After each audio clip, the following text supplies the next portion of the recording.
ಓಂ ಶ್ರೀ ಗುರುಭ್ಯೋ ನಮಃ ಹರಿ ಓಂ.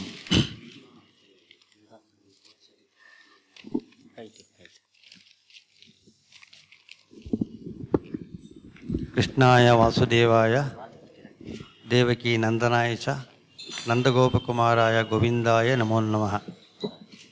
ಆಚಾರ್ಯ ಪವನೋಸ್ಮಾಕಂ ಆಚಾರ್ಯಾಣ ಚ ಭಾರತೀ ದೇವೋ ನಾರಾಯಣ ಶಿಶಃ ದೇವಿ ಮಂಗಲದೇವತಃ.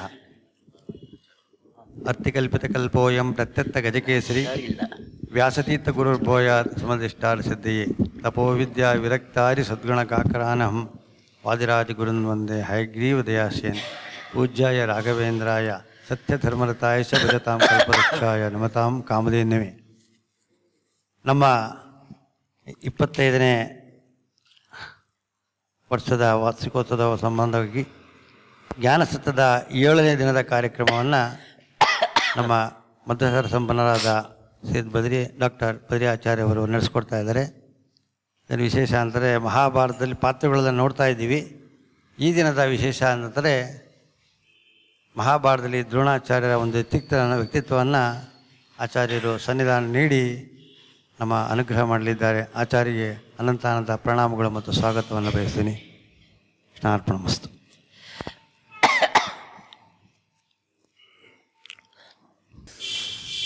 ಶ್ರೀ ಗುರುಭ್ಯೋ ನಮಃ. ನಾರಾಯಣಂ ನಿಖಿಲಪೂರ್ಣಗುಣೀಕದೇಹಂ ಸರ್ವಜ್ಞಮಚ್ಯುತಮಪೇತ ಸಮಸ್ತದೋಷಂ ಪ್ರಾಣಸ್ಯ ಸರ್ವಚಿರಚಿತ್ ಪರಮೇಶ್ವರಸ್ಯ ಸಾಕ್ಷಾತ್ ಅಧೀಶ್ವರಮಿಯಾಂ ಶರಣಂ ರಮೇಶಂ ಅಭ್ರಮಂ ಭಂಗರಹಿತಂ ಅಜಡಂ ವಿಮಲಂ ಸದಾ ಆನಂದತೀರ್ಥಮತುಲಂ ಭಜೆ ತಾಪತ್ರಯಾಪಹಂ ಚಿತ್ರೈಃ ಗಂಭೀರೈಃ ವಾಕ್ಯೈರ್ಮಾನೈರಖಂಡಿತೈಃ ಗುರುಭಾವಂ ವ್ಯಂಜಯಂತಿ ಭಾತಿ ಶ್ರೀಜಯತೀರ್ಥವಾಕ್ ಮೂಕೋಪಿ ಯತ್ಪ್ರಸಾದೇನ ಮುಕುಂದಶಯನಾಯತೆ ರಾಜರಾಜಾಯತೆ ರಿಕ್ತೋ ರಾಘವೇಂದ್ರಂ ತಮಾಶ್ರಯೇ. ಶ್ರೀಮಠದ 25ನೇ ವರ್ಷದ ಮಂಗಳ ಸಂದರ್ಭದಲ್ಲಿ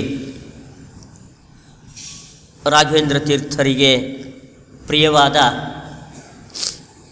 ಜ್ಞಾನ ಕಾರ್ಯವನ್ನು ನಡೆಸಬೇಕು ಎಂಬುದಾಗಿ ಇಲ್ಲಿಯ ಶ್ರೀಮಠದ ಆಡಳಿತ ಮಂಡಳಿಯವರ ಉದಾತ್ತವಾದ ಅಪೇಕ್ಷೆ.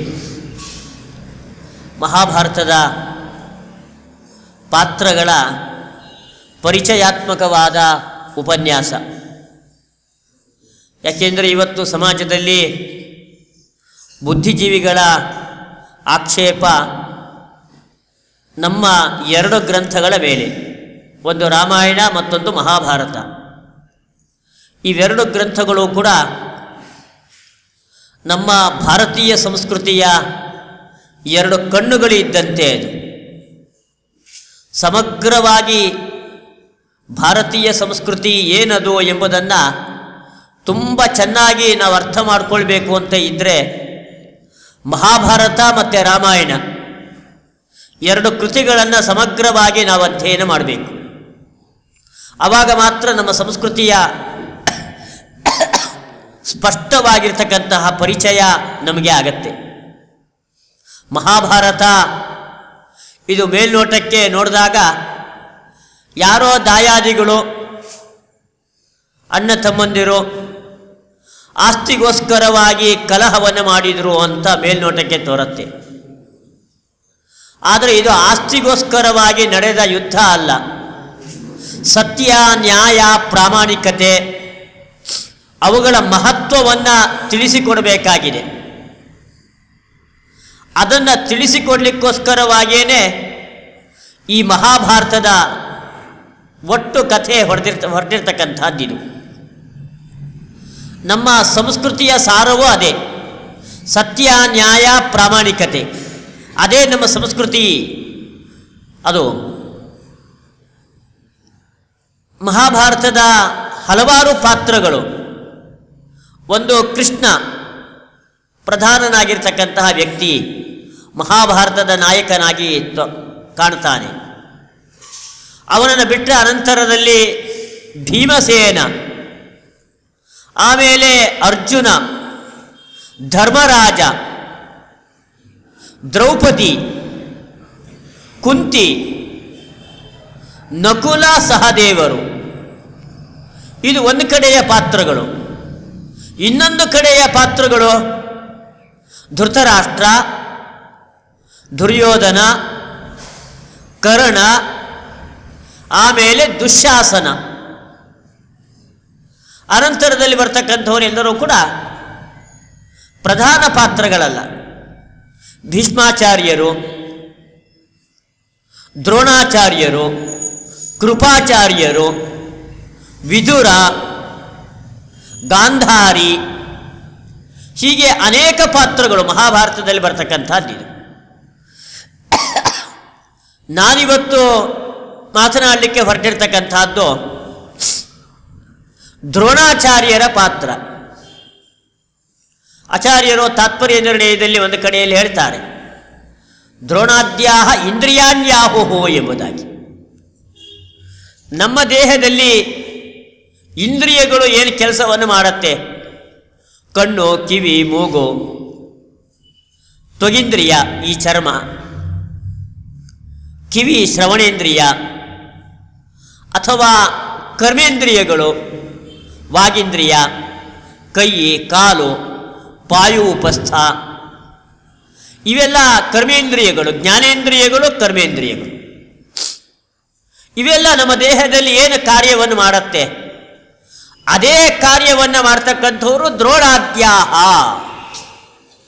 ದ್ರೋಣನೇ ಮೊದಲಾಗಿರ್ತಕ್ಕಂಥವರು ಎಂಬುದಾಗಿ. ಇಂದ್ರಿಯಗಳು ತುಂಬ ಮುಖ್ಯ. ಯಾವ ಇಂದ್ರಿಯ ಇಲ್ಲ ಅಂತಾದರೂ ತುಂಬ ಕಷ್ಟ. ಎಲ್ಲ ಇಂದ್ರಿಯಗಳು ಬೇಕೇ ಬೇಕು. ಅದರಲ್ಲಿ ಕಣ್ಣು ಬೇಕೇ ಬೇಕು. ಊಟ ತುಂಬ ಮುಖ್ಯವಾದದ್ದಲ್ವ, ಅದರಿಂದ ಕೈ ಬೇಕೇ ಬೇಕು. ಊಟ ಆದಮೇಲೆ ಜೀರ್ಣ ಆಗಿ ಹೊರಗೆ ಹೋಗ್ಬೇಕಲ್ಲ, ಅದರಿಂದ ಪಾಯು ಉಪಸ್ಥಗಳು ಬೇಕೇ ಬೇಕು. ಹೀಗೆ ಎಲ್ಲ ಇಂದ್ರಿಯಗಳು ಕೂಡ ಇದೆಲ್ಲ ತುಂಬ ಮುಖ್ಯವಾಗಿರ್ತಕ್ಕಂಥದ್ದು. ಅದರಲ್ಲಿ ಕಣ್ಣಿಲ್ಲ ಅಂತ ಆದರೆ ಧೃತರಾಷ್ಟ್ರನಿಗೆ ಕಣ್ಣೇ ಇರಲಿಲ್ಲ, ಅಂಧ ಎಂಬುದಾಗಿ ಮೊದಲಿಂದಲೂ ಅವನ ಬಗ್ಗೆ ಮಹಾಭಾರತದಲ್ಲಿ ಉಲ್ಲೇಖ ಇದೆ. ಕಣ್ಣಿದ್ರೂ ಬಟ್ಟೆಯನ್ನು ಕಟ್ಕೊಂಡವಳು ಗಾಂಧಾರಿ, ಪಾತಿವ್ರತ್ಯವನ್ನು ತಾನು ಪಾಲನೆ ಮಾಡಿದವಳು ಗಾಂಧಾರಿ. ದ್ರೋಣಾಚಾರ್ಯರು ಅವರು ಇಂದ್ರಿಯ ಎಂಬುದಾಗಿ ಹೇಳ್ತಾರೆ. ಅದು ಮುಂದೆ ದ್ರೋಣ ಪರ್ವದಲ್ಲಿ ಗೊತ್ತಾಗತ್ತೆ ಅವರು ಯಾಕೆ ಇಂದ್ರಿಯ. ಅಲ್ಲಿ ತುಂಬ ಚೆನ್ನಾಗಿ ನಮಗೆ ಗೊತ್ತಾಗ್ತಕ್ಕಂತಹ ಸಂಗತಿ. ಜಿಹ್ವಾಗ್ರೇ ಚತುರೋ ವೇದಾಃ ಕರಾಗ್ರೇ ಸಶರಂ ಧನುಃ ಉಭಯೋರ್ದ್ರೋಣ ಸಾಮರ್ಥ್ಯಂ ಶಾಪಾದಪಿ ಶರಾದಪಿ. ಎಲ್ಲರಿಗೂ ಒಂದೇ ಸಾಮರ್ಥ್ಯ. ಅದೇನದು? ಗದೆ ಹಿಡ್ಕೊಂಡು ಯುದ್ಧ ಮಾಡಬಹುದು, ಬಾಣ ಪ್ರಯೋಗ ಮಾಡಬಹುದು, ಇಷ್ಟೇ ಸಾಮರ್ಥ್ಯ. ಇನ್ನು ಬ್ರಾಹ್ಮಣರಲ್ಲಿ ಬಂದರೆ ಅವರೆಲ್ಲ ವೇದವ್ಯಾಸ ದೇವರು ಅವರೆಲ್ಲ ತುಂಬ ಜನ ಇದ್ದಾರೆ ಬ್ರಾಹ್ಮಣರು. ಅವರೆಲ್ಲ ಶಾಪವನ್ನು ಕೊಡಬಹುದು, ಯುದ್ಧ ಮಾಡೋದಿಲ್ಲ. ಆದರೆ ದ್ರೋಣಾಚಾರ್ಯರಿಗೆ ಮಾತ್ರ ಉಭಯೋರ್ದ್ರೋಣ ಸಾಮರ್ಥ್ಯಂ, ಎರಡೂ ವಿಧವಾದ ಸಾಮರ್ಥ್ಯ ದ್ರೋಣಾಚಾರ್ಯರಿಗೆ. ಶಾಪಾದಪಿ ಶರಾದಪಿ, ಶತ್ರುವನ್ನು ಸದೆ ಬಡಿಬೇಕು ಅಂತ ಇದ್ರೆ ಅವನ ಜೊತೆಗೆ ಧನಸ್ಸನ್ನು ಎತ್ತಿ ಬಾಣವನ್ನು ಹೊಡಿ ಯುದ್ಧವನ್ನು ಮಾಡಬಲ್ಲರು. ಅಥವಾ ಶಾಪವನ್ನು ಕೊಟ್ಟು ಅವನನ್ನು ಅಲ್ಲೇ ಸುಟ್ಟು ಹಾಕ್ತಕ್ಕಂತಹ ಶಕ್ತಿ ಅವರಿಗೆ. ಅದು ಎರಡೂ ಕೂಡ ಇದೆಯಂತೆ. ಎಷ್ಟು ಒಳ್ಳೆ ಮಾತು. ಜಿಹ್ವಾಗ್ರೇ ಚತುರೋ ವೇದಾಃ, ಅವರಿಗೆ ನಾಲಿಗೆಯ ತುದಿಯಲ್ಲೇ 4 ವೇದಗಳು ಇತ್ತಂತೆ. ಋಗ್ವೇದ, ಯಜುರ್ವೇದ, ಸಾಮ, ಅಥರ್ವ, ಯಾವುದೇ ವೇದಗಳನ್ನು ಎಲ್ಲಿ ಬೇಕಾದರೂ ಕೇಳ್ರಿ, ಪಟ ಪಟ ಪಟ ಪಟ ಹೇಳ್ತಾ ಇದ್ರಂತೆ. ಜಿಹ್ವಾಗ್ರೇ ಚತುರೋ ವೇದಾಃ. ಮತ್ತೆ ಕೈನಲ್ಲೇನಿದೆ? ಕರಾಗ್ರೇ ಸಶರಂ ಧನುಃ, ಕೈಯಲ್ಲಿ ಬಾಣವನ್ನು ಹೂಡಿರ್ತಕ್ಕಂತಹ ಧನಸ್ಸು ಅದನ್ನು ಕೂಡ ಅವರು ಹಿಡ್ಕೊಂಡಿದ್ರಂತೆ. ಆದ್ರಿಂದಾಗಿ ಶಾಪಾದಪಿ ಶರಾದಪಿ, ಶಾಪವನ್ನು ಕೊಡಬಲ್ಲರು. ಯಾಕೆಂದ್ರೆ ಅಂಥ ವೇದದಲ್ಲಿ ಪರಿಣತಿಯನ್ನು ಸಂಪಾದನೆ ಮಾಡಿದವರು, ಸಮಸ್ತ ವೇದ ರಾಶಿಯನ್ನು ಅಧ್ಯಯನ ಮಾಡಿದವರು. ಆದ್ರಿಂದಾಗೇನೆ ಶಾಪವನ್ನು ನೀಡ್ತಕ್ಕಂತಹ ಶಕ್ತಿ ದ್ರೋಣಾಚಾರ್ಯರಿಗೆ ಇತ್ತು.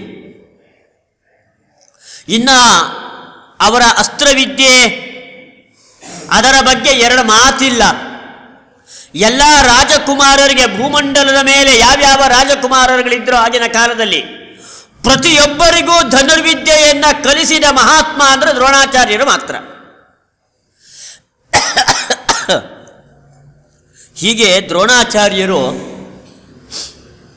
ಎರಡು ವಿಧವಾದ ಸಾಮರ್ಥ್ಯವನ್ನು ಕೂಡ ಹೊಂದಿದ್ರು. ಅಲ್ಲಿ ಗಮನಿಸಬೇಕಾಗಿರೋದು, ಬ್ರಾಹ್ಮಣನಾಗಿ ಶಸ್ತ್ರವಿದ್ಯೆಯನ್ನು ತಾವು ಕಲ್ತಿದ್ದು, ಕೈಯಲ್ಲಿ ಧನಸ್ಸನ್ನು ತಾನೇ ಹಿಡಿದಿದ್ದು. ಆದರೆ ದ್ರೋಣಾಚಾರ್ಯರಲ್ಲಿ ನಾವು ಗಮನಿಸಬೇಕಾಗಿರ್ತಕ್ಕಂತಹ ಅಂಶ, ಬ್ರಾಹ್ಮಣ್ಯಕ್ಕೆ ಬೇಕಾಗಿರ್ತಕ್ಕಂತಹ ಮುಖ್ಯವಾದ ಗುಣ ಅದವರಲ್ಲಿ ಎದ್ದು ಕಾಣಿಸ್ತಾ ಇತ್ತು. ಅದು ಆ ಗುಣ ಇದೆಯಲ್ಲ, ಬ್ರಾಹ್ಮಣ್ಯಕ್ಕೆ ಬೇಕಾಗಿರ್ತಕ್ಕಂತಹ ಗುಣ, ಅದು ರಕ್ತದ ಕಣ ಕಣಗಳಲ್ಲೂ ಕೂಡ ಅದು ವಿಜೃಂಭಿಸ್ತಾ ಇತ್ತಂತೆ. ಆ ಗುಣ ಅದೇನದು ಅಂಥ ಗುಣ? ಅದು ಬ್ರಾಹ್ಮಣ್ಯಕ್ಕೆ ಬೇಕಾಗಿರ್ತಕ್ಕಂಥದ್ದು. ನಾವು ಬ್ರಾಹ್ಮಣರು ಎಂಬುದಾಗಿ ಹೇಳ್ಕೊಳ್ತೀವಿ, ಆದರೆ ನಮಗೆ BP ಬೇಗ ರೈಸ್ ಆಗಿಬಿಡುತ್ತೆ. ಆದರೆ ದ್ರೋಣಾಚಾರ್ಯರಿಗೆ ಆ ಪ್ರಸಂಗವೇ ಬರಲಿಲ್ಲಂತೆ. ಯಾಕೆ? ಸಹನಶೀಲತೆ ಬ್ರಾಹ್ಮಣನಿಗೆ ಬೇಕಾಗಿರ್ತಕ್ಕಂಥದ್ದು. ಸಹನಶೀಲತೆ, ಮಾನಾಪಮಾನಗಳನ್ನು ಎಲ್ಲವನ್ನೂ ಕೂಡ ಸಹಿಸ್ಕೊಂಡಿರಬೇಕು. ನನಗವರು ಅವಮಾನ ಮಾಡಿದ್ದಾರೆ ಅಂತ ಹೇಳಿ ಅವರಿಗೆ ಹೊಡಿಲಿಕ್ಕೆ ಹೋಗ್ಬಿಡೋದು, ಅದು ಬ್ರಾಹ್ಮಣನ ಧರ್ಮ ಅಲ್ಲ. ಅದು ಅವರು ನಮಗೆ ಅಪಮಾನ ಮಾಡಲಿ, ಅದನ್ನು ನಾವು ಸ್ವೀಕಾರ ಮಾಡಬೇಕಂತೆ. ಇನ್ನೊಬ್ಬರು ಯಾರೋ ಸನ್ಮಾನ ಮಾಡ್ತಾರೆ, ನಾವು ಹಿರಿ ಹಿಗ್ಗಬಾರ್ದಂತೆ. ಎಲ್ಲ ಸಹನಶೀಲತೆ ಬ್ರಾಹ್ಮಣನಿಗೆ ತುಂಬ ಮುಖ್ಯವಾಗಿ ಬೇಕಾಗಿರ್ತಕ್ಕಂತಹ ಗುಣ. ಆ ಗುಣ ದ್ರೋಣಾಚಾರ್ಯರಲ್ಲಿ ಎದ್ದು ಕಾಣಿಸ್ತಾ ಇತ್ತು. ಭರದ್ವಾಜರ ಮಕ್ಕಳಾಗಿ ಬ್ರಾಹ್ಮಣ್ಯದ ಗುಣಗಳನ್ನು ಮೈಗೂಡಿಸಿಕೊಂಡಿದ್ರು. ಪರಶುರಾಮ ದೇವರ ಶಿಷ್ಯರಾಗಿ ಕ್ಷಾತ್ರ ತೇಜಸ್ಸನ್ನು ಮೈಗೂಡಿಸಿಕೊಂಡಿದ್ರು. ಹೀಗೆ ದ್ರೋಣಾಚಾರ್ಯರು ವಿಶಿಷ್ಟವಾದ ವ್ಯಕ್ತಿತ್ವವನ್ನು ಹೊಂದಿರತಕ್ಕಂತಹ ಮಹಾನುಭಾವರು ದ್ರೋಣಾಚಾರ್ಯರು.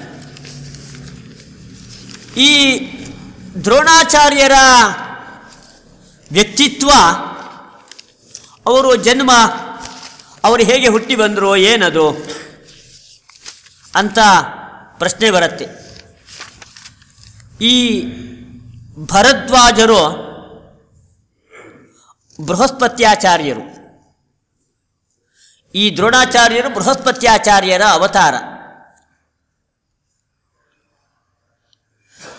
ಸಮಸ್ತ ವೇದರಾಶಿಯನ್ನು ಕೂಡ ಅಧ್ಯಯನ ಮಾಡಬೇಕು ಎಂಬುದಾಗಿ ಹೆಬ್ಬಯಕೆ ಭರದ್ವಾಜರಿಗೆ. ಇವರ ತಂದೆ ಅವರಿಗೆ ಎಷ್ಟು ಆಸೆ ಅಂತ ಹೇಳಿದರೆ, ಅಧ್ಯಯನದಲ್ಲಿ ಇಂದ್ರನನ್ನ ಕುರಿತು ತಪಸ್ಸನ್ನು ಮಾಡಿದರಂತೆ. ನನಗೆ 1000 ವರ್ಷದ ಆಯುಸ್ಸನ್ನು ಕೊಡು ಎಂಬುದಾಗಿ. ಯಾಕೆ ಆ 1000 ವರ್ಷದ ಆಯುಸ್ಸು?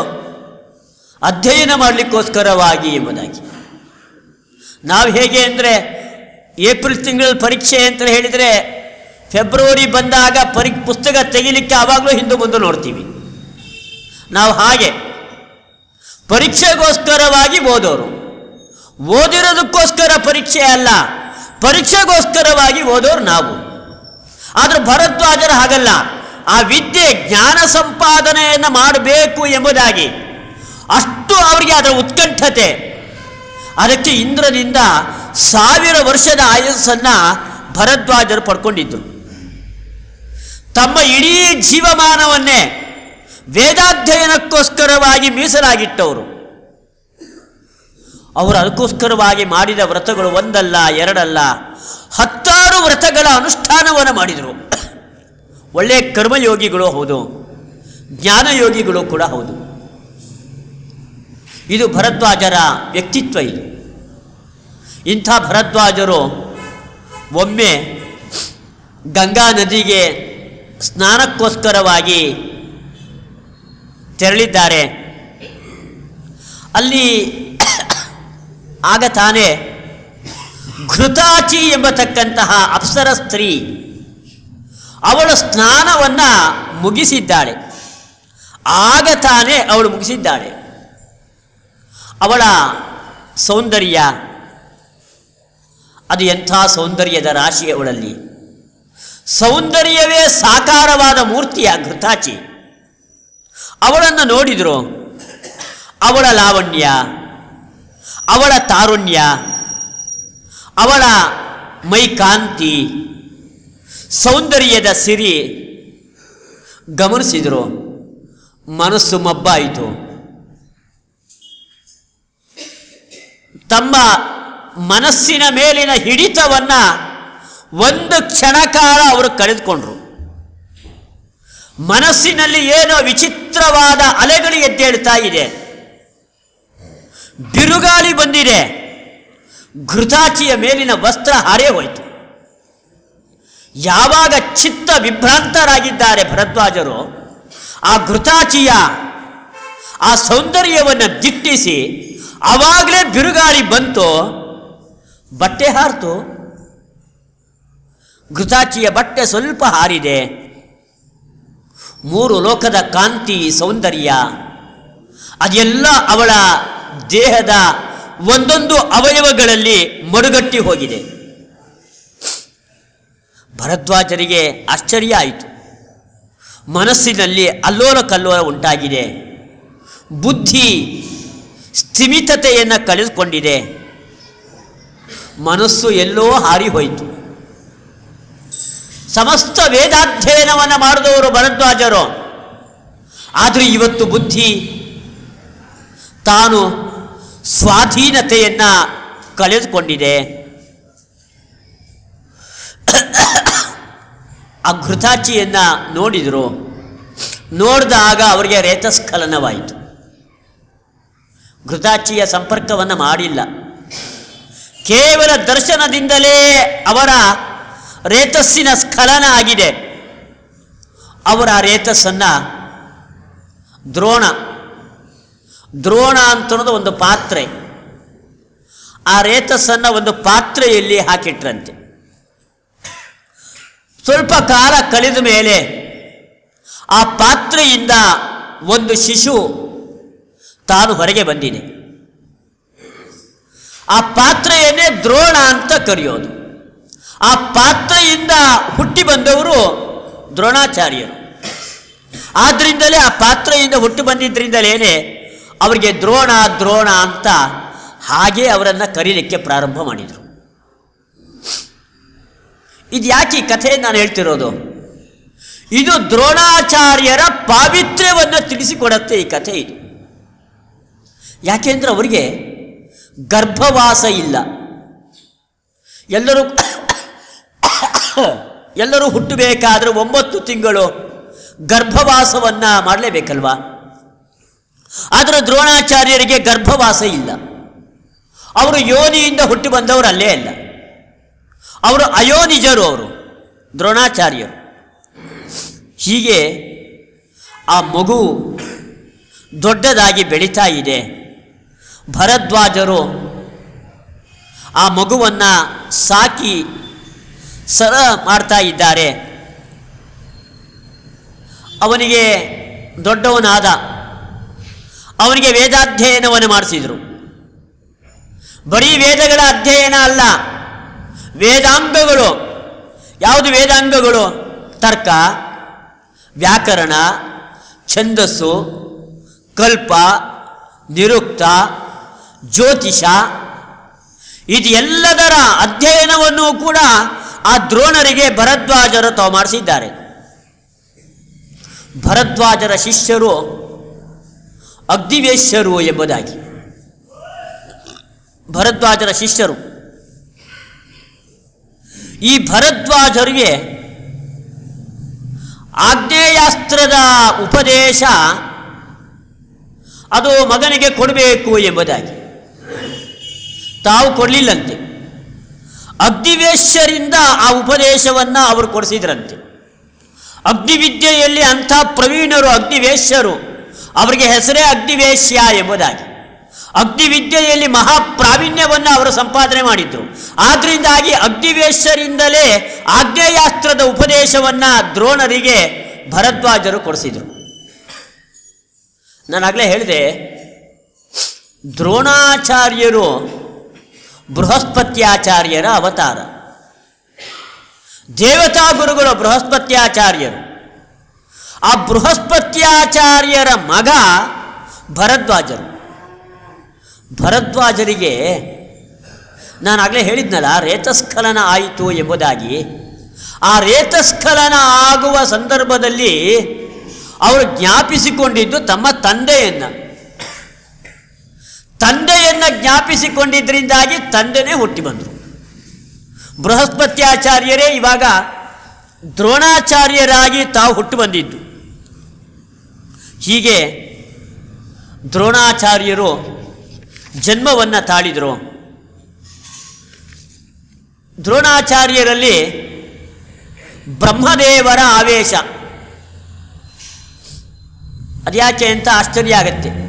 ಬ್ರಹ್ಮದೇವರ ಆವೇಶ ಇವರಲ್ಲಿ ಯಾಕೆ? ಬ್ರಹ್ಮದೇವರ ಆವೇಶ ಇವರು ಮುಂದೆ ಪಾಂಡವರಿಗೆ ಶಸ್ತ್ರವಿದ್ಯೆಯನ್ನು ಕಲಿಸಿಕೊಡಬೇಕು. ಆ ಶಸ್ತ್ರವಿದ್ಯೆಯನ್ನು ಕಲಿಸ್ಕೊಡ್ಬೇಕಾದ್ರೆ ಗುರುಗಳಾದವರು ಶಿಷ್ಯರಿಗಿಂತ ದೊಡ್ಡವರಾಗಿರಬೇಕು. ಇಲ್ಲದೆ ಹೋದರೆ ಪಾಂಡವರಿಗೆ ಇವರಲ್ಲಿ ಅಧ್ಯಯನವನ್ನು ಮಾಡಲಿಕ್ಕೆ ಸರಿ ಹೊಂದೋದಿಲ್ಲ. ಆದ್ದರಿಂದಾಗೆ ದ್ರೋಣಾಚಾರ್ಯರಲ್ಲಿ ಬ್ರಹ್ಮದೇವರು ಪ್ರವೇಶವನ್ನು ಮಾಡಿದ್ರಂತೆ. ಮುಂದೆಲ್ಲ ಧರ್ಮರಾಜ, ಭೀಮಸೇನ, ಅರ್ಜುನ, ನಕುಲ ಎಲ್ಲರೂ ಇವರಿಂದ ಶಸ್ತ್ರಾಸ್ತ್ರ ವಿದ್ಯೆಯನ್ನು ಕಲಿತಾರೆ. ಅದಕ್ಕೋಸ್ಕರವಾಗಿಯೇ ಬ್ರಹ್ಮದೇವರ ಆವೇಶ ಇವರಲ್ಲಿ. ಹೀಗೆ ಬ್ರಹ್ಮದೇವರ ಆವೇಶವನ್ನು ಹೊಂದಿರತಕ್ಕಂತಹ ದ್ರೋಣಾಚಾರ್ಯರು ಅವರು ಮದುವೆಯನ್ನು ಮಾಡಿಕೊಂಡ್ರು. ಈ ಮದುವೆಯನ್ನು ಮಾಡಿಕೊಳ್ಳೋದಕ್ಕಿಂತ ಮುಂಚೆ ಈ ಭರದ್ವಾಜರಲ್ಲಿ ಶಾಸ್ತ್ರಾಧ್ಯಯನವನ್ನು ಅವರು ಮಾಡ್ತಾ ಇದ್ರಲ್ಲ, ಆವಾಗ ಅವರ ಸಹಪಾಠಿ ದೃಪದ ಎಂಬುದಾಗಿ. ದೃಪದ ದೇಶದ ರಾಜ, ಅವನಿಗೆ ದೃಪದ ಅಂತಲೇ ಹೆಸರು. ಆ ದೃಪದ ಮತ್ತು ದ್ರೋಣ ಇಬ್ಬರೂ ಕೂಡ ಸಹಪಾಠಿಗಳು. ಭರದ್ವಾಜರಲ್ಲಿ ಒಟ್ಟಿಗೆ ವೇದಾಧ್ಯಯನವನ್ನು ಮಾಡ್ತಾ ಇದ್ದವರು, ಇಬ್ಬರು ಒಟ್ಟಿಗೆ ಆಟ ಆಡ್ತಾ ಇದ್ದವರು. ಅವ್ರಿಗೆಷ್ಟು ಅನ್ಯೋನ್ಯತೆ, ಭಾರೀ ಅನ್ಯೋನ್ಯತೆ. ಆ ಅನ್ಯೋನ್ಯತೆಯನ್ನು ಮಹಾಭಾರತ ಅನೇಕ ಶ್ಲೋಕಗಳಲ್ಲಿ ತಾನು ಹೇಳುತ್ತೆ. ಒಬ್ಬರನ್ನು ಬಿಟ್ಟು ಒಬ್ಬರು ಇರ್ತಾ ಇರಲಿಲ್ಲಂತೆ.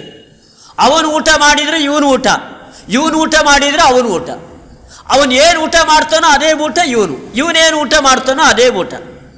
ಹೀಗೆ ಅನ್ಯೋನ್ಯವಾಗಿ ಪರಸ್ಪರ ಮೈತ್ರಿ, ಸ್ನೇಹ, ಅವರಲ್ಲಿ ಆದರ್ಶ ಸ್ನೇಹ ಇತ್ತಂತೆ. ದೃಪದ ಮತ್ತು ದ್ರೋಣ ಅವರಿಬ್ಬರಲ್ಲೂ ಕೂಡ ಆದರ್ಶ ಸ್ನೇಹ ಇತ್ತು.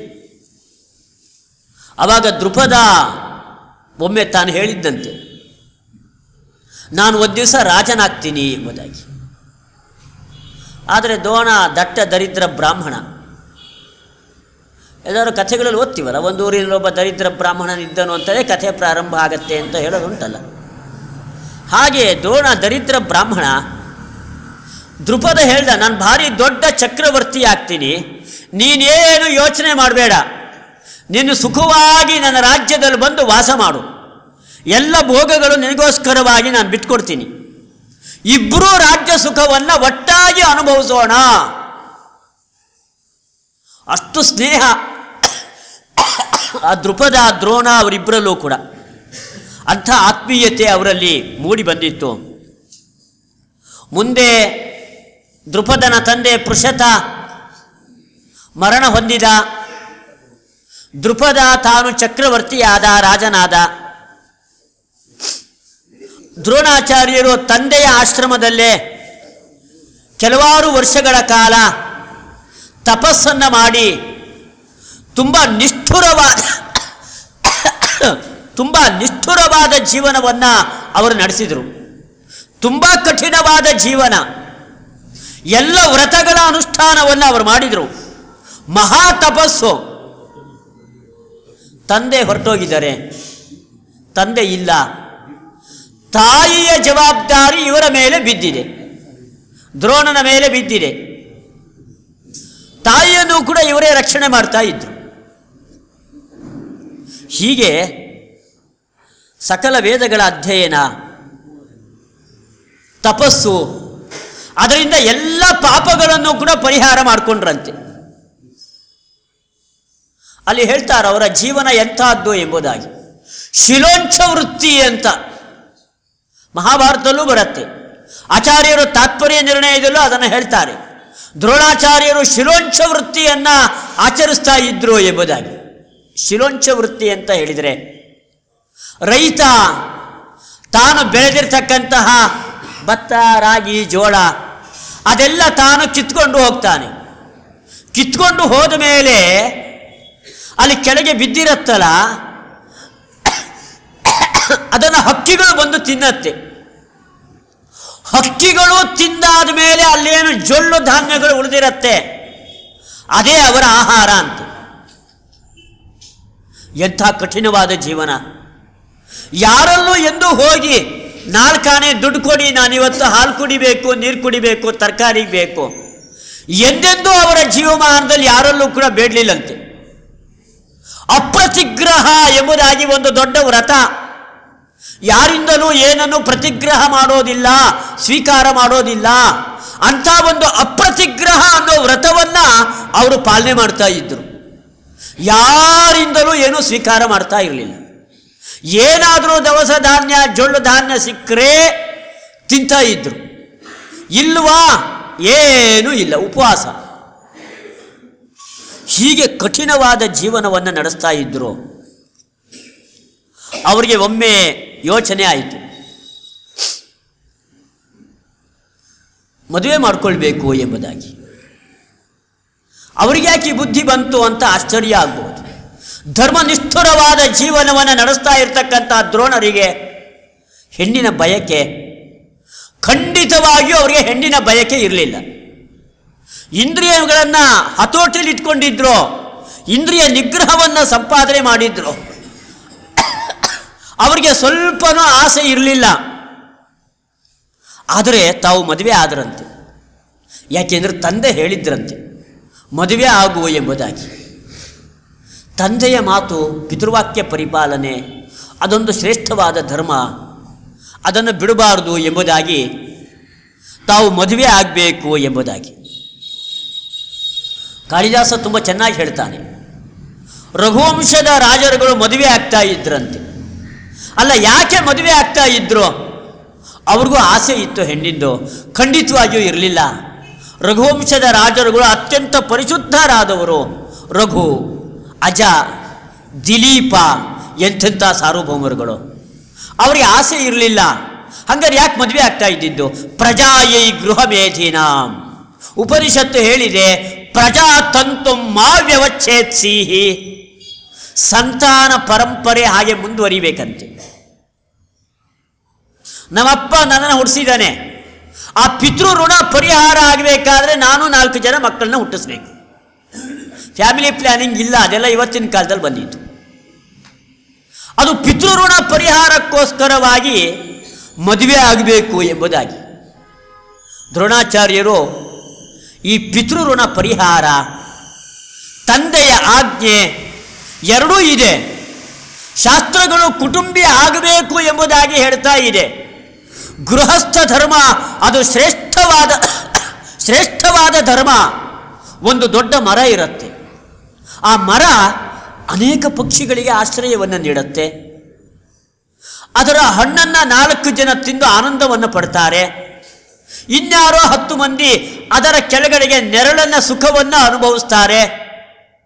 ಒಂದು ಮರದಿಂದ ಎಷ್ಟು ಪ್ರಯೋಜನ ಇದೆ. ಹಾಗೆ ಗೃಹಸ್ಥಾಶ್ರಮ ಅಂತ ಅನ್ನೋದು ಒಂದು ದೊಡ್ಡ ಮರದಂತೆ ಎಂಬುದಾಗಿ ಧರ್ಮಶಾಸ್ತ್ರಗಳಲ್ಲಿ ಹೇಳಿದ್ದುಂಟು. ಯಾಕೆ? ಯತಿಗಳಿಗೆ ಭಿಕ್ಷೆಯನ್ನು ಕೊಡ್ತಕ್ಕಂತಹ ಅಧಿಕಾರ ಇರೋದು ಬ್ರಹ್ಮಚಾರಿಗೆ ಅಲ್ಲ. ಯತಿಗಳಿಗೆ ಭಿಕ್ಷೆಯನ್ನು ಹಾಕಬೇಕಾಗಿರ್ತಕ್ಕಂಥವನು ಗೃಹಸ್ಥ. ಅದು ಗೃಹಸ್ಥನ ಧರ್ಮ. ಅದು ಧರ್ಮರಾಜ ತಾನು ವನವಾಸದಲ್ಲಿದ್ದಾಗ ಅವನ ಮನೆಯಲ್ಲಿ 16,000 ಜನ ಯತಿಗಳು ವಾಸ ಮಾಡ್ತಾ ಇದ್ರು ಅಂತ ಉಲ್ಲೇಖ ಮಹಾಭಾರತದಲ್ಲಿದೆ. ಅದು ಗೃಹಸ್ಥ ಧರ್ಮ. ಬ್ರಹ್ಮಚಾರಿಗಳಿಗೆ ಅನ್ನವನ್ನು ಹಾಕಬೇಕು, ಯತಿಯಾದವನಿಗೆ ಅನ್ನವನ್ನು ಹಾಕಬೇಕು. ಇದೆಲ್ಲ ಅವರ ಧರ್ಮ, ಗೃಹಸ್ಥನ ಧರ್ಮ. ಅಂಥ ಒಂದು ಪುಣ್ಯ ರಾಶಿ ಅದು ಗೃಹಸ್ಥ ಧರ್ಮದಲ್ಲಿದೆ. ಬ್ರಹ್ಮಚಾರಿಯಾದವನಿಗೆ ಅನ್ನದಾನದ ಫಲ ಇಲ್ಲೇ ಇಲ್ಲ, ಯತಿಯಾದವನಿಗೆ ಅನ್ನದಾನದ ಫಲ ಇಲ್ಲ. ಅದು ಕೇವಲ ಗೃಹಸ್ಥನಿಗೆ ಮಾತ್ರ ಇರೋದು. ಆದ್ದರಿಂದ ಮದುವೆ ಆಗಬೇಕು ಎಂಬುದಾಗಿ ಇದನ್ನು ದ್ರೋಣಾಚಾರ್ಯರು ಯೋಚನೆ ಮಾಡಿ ತಾವು ಮದುವೆ ಆಗಬೇಕು ಎಂಬುದಾಗಿ ತೀರ್ಮಾನವನ್ನು ತೆಗೆದುಕೊಂಡಿದ್ದಾರೆ.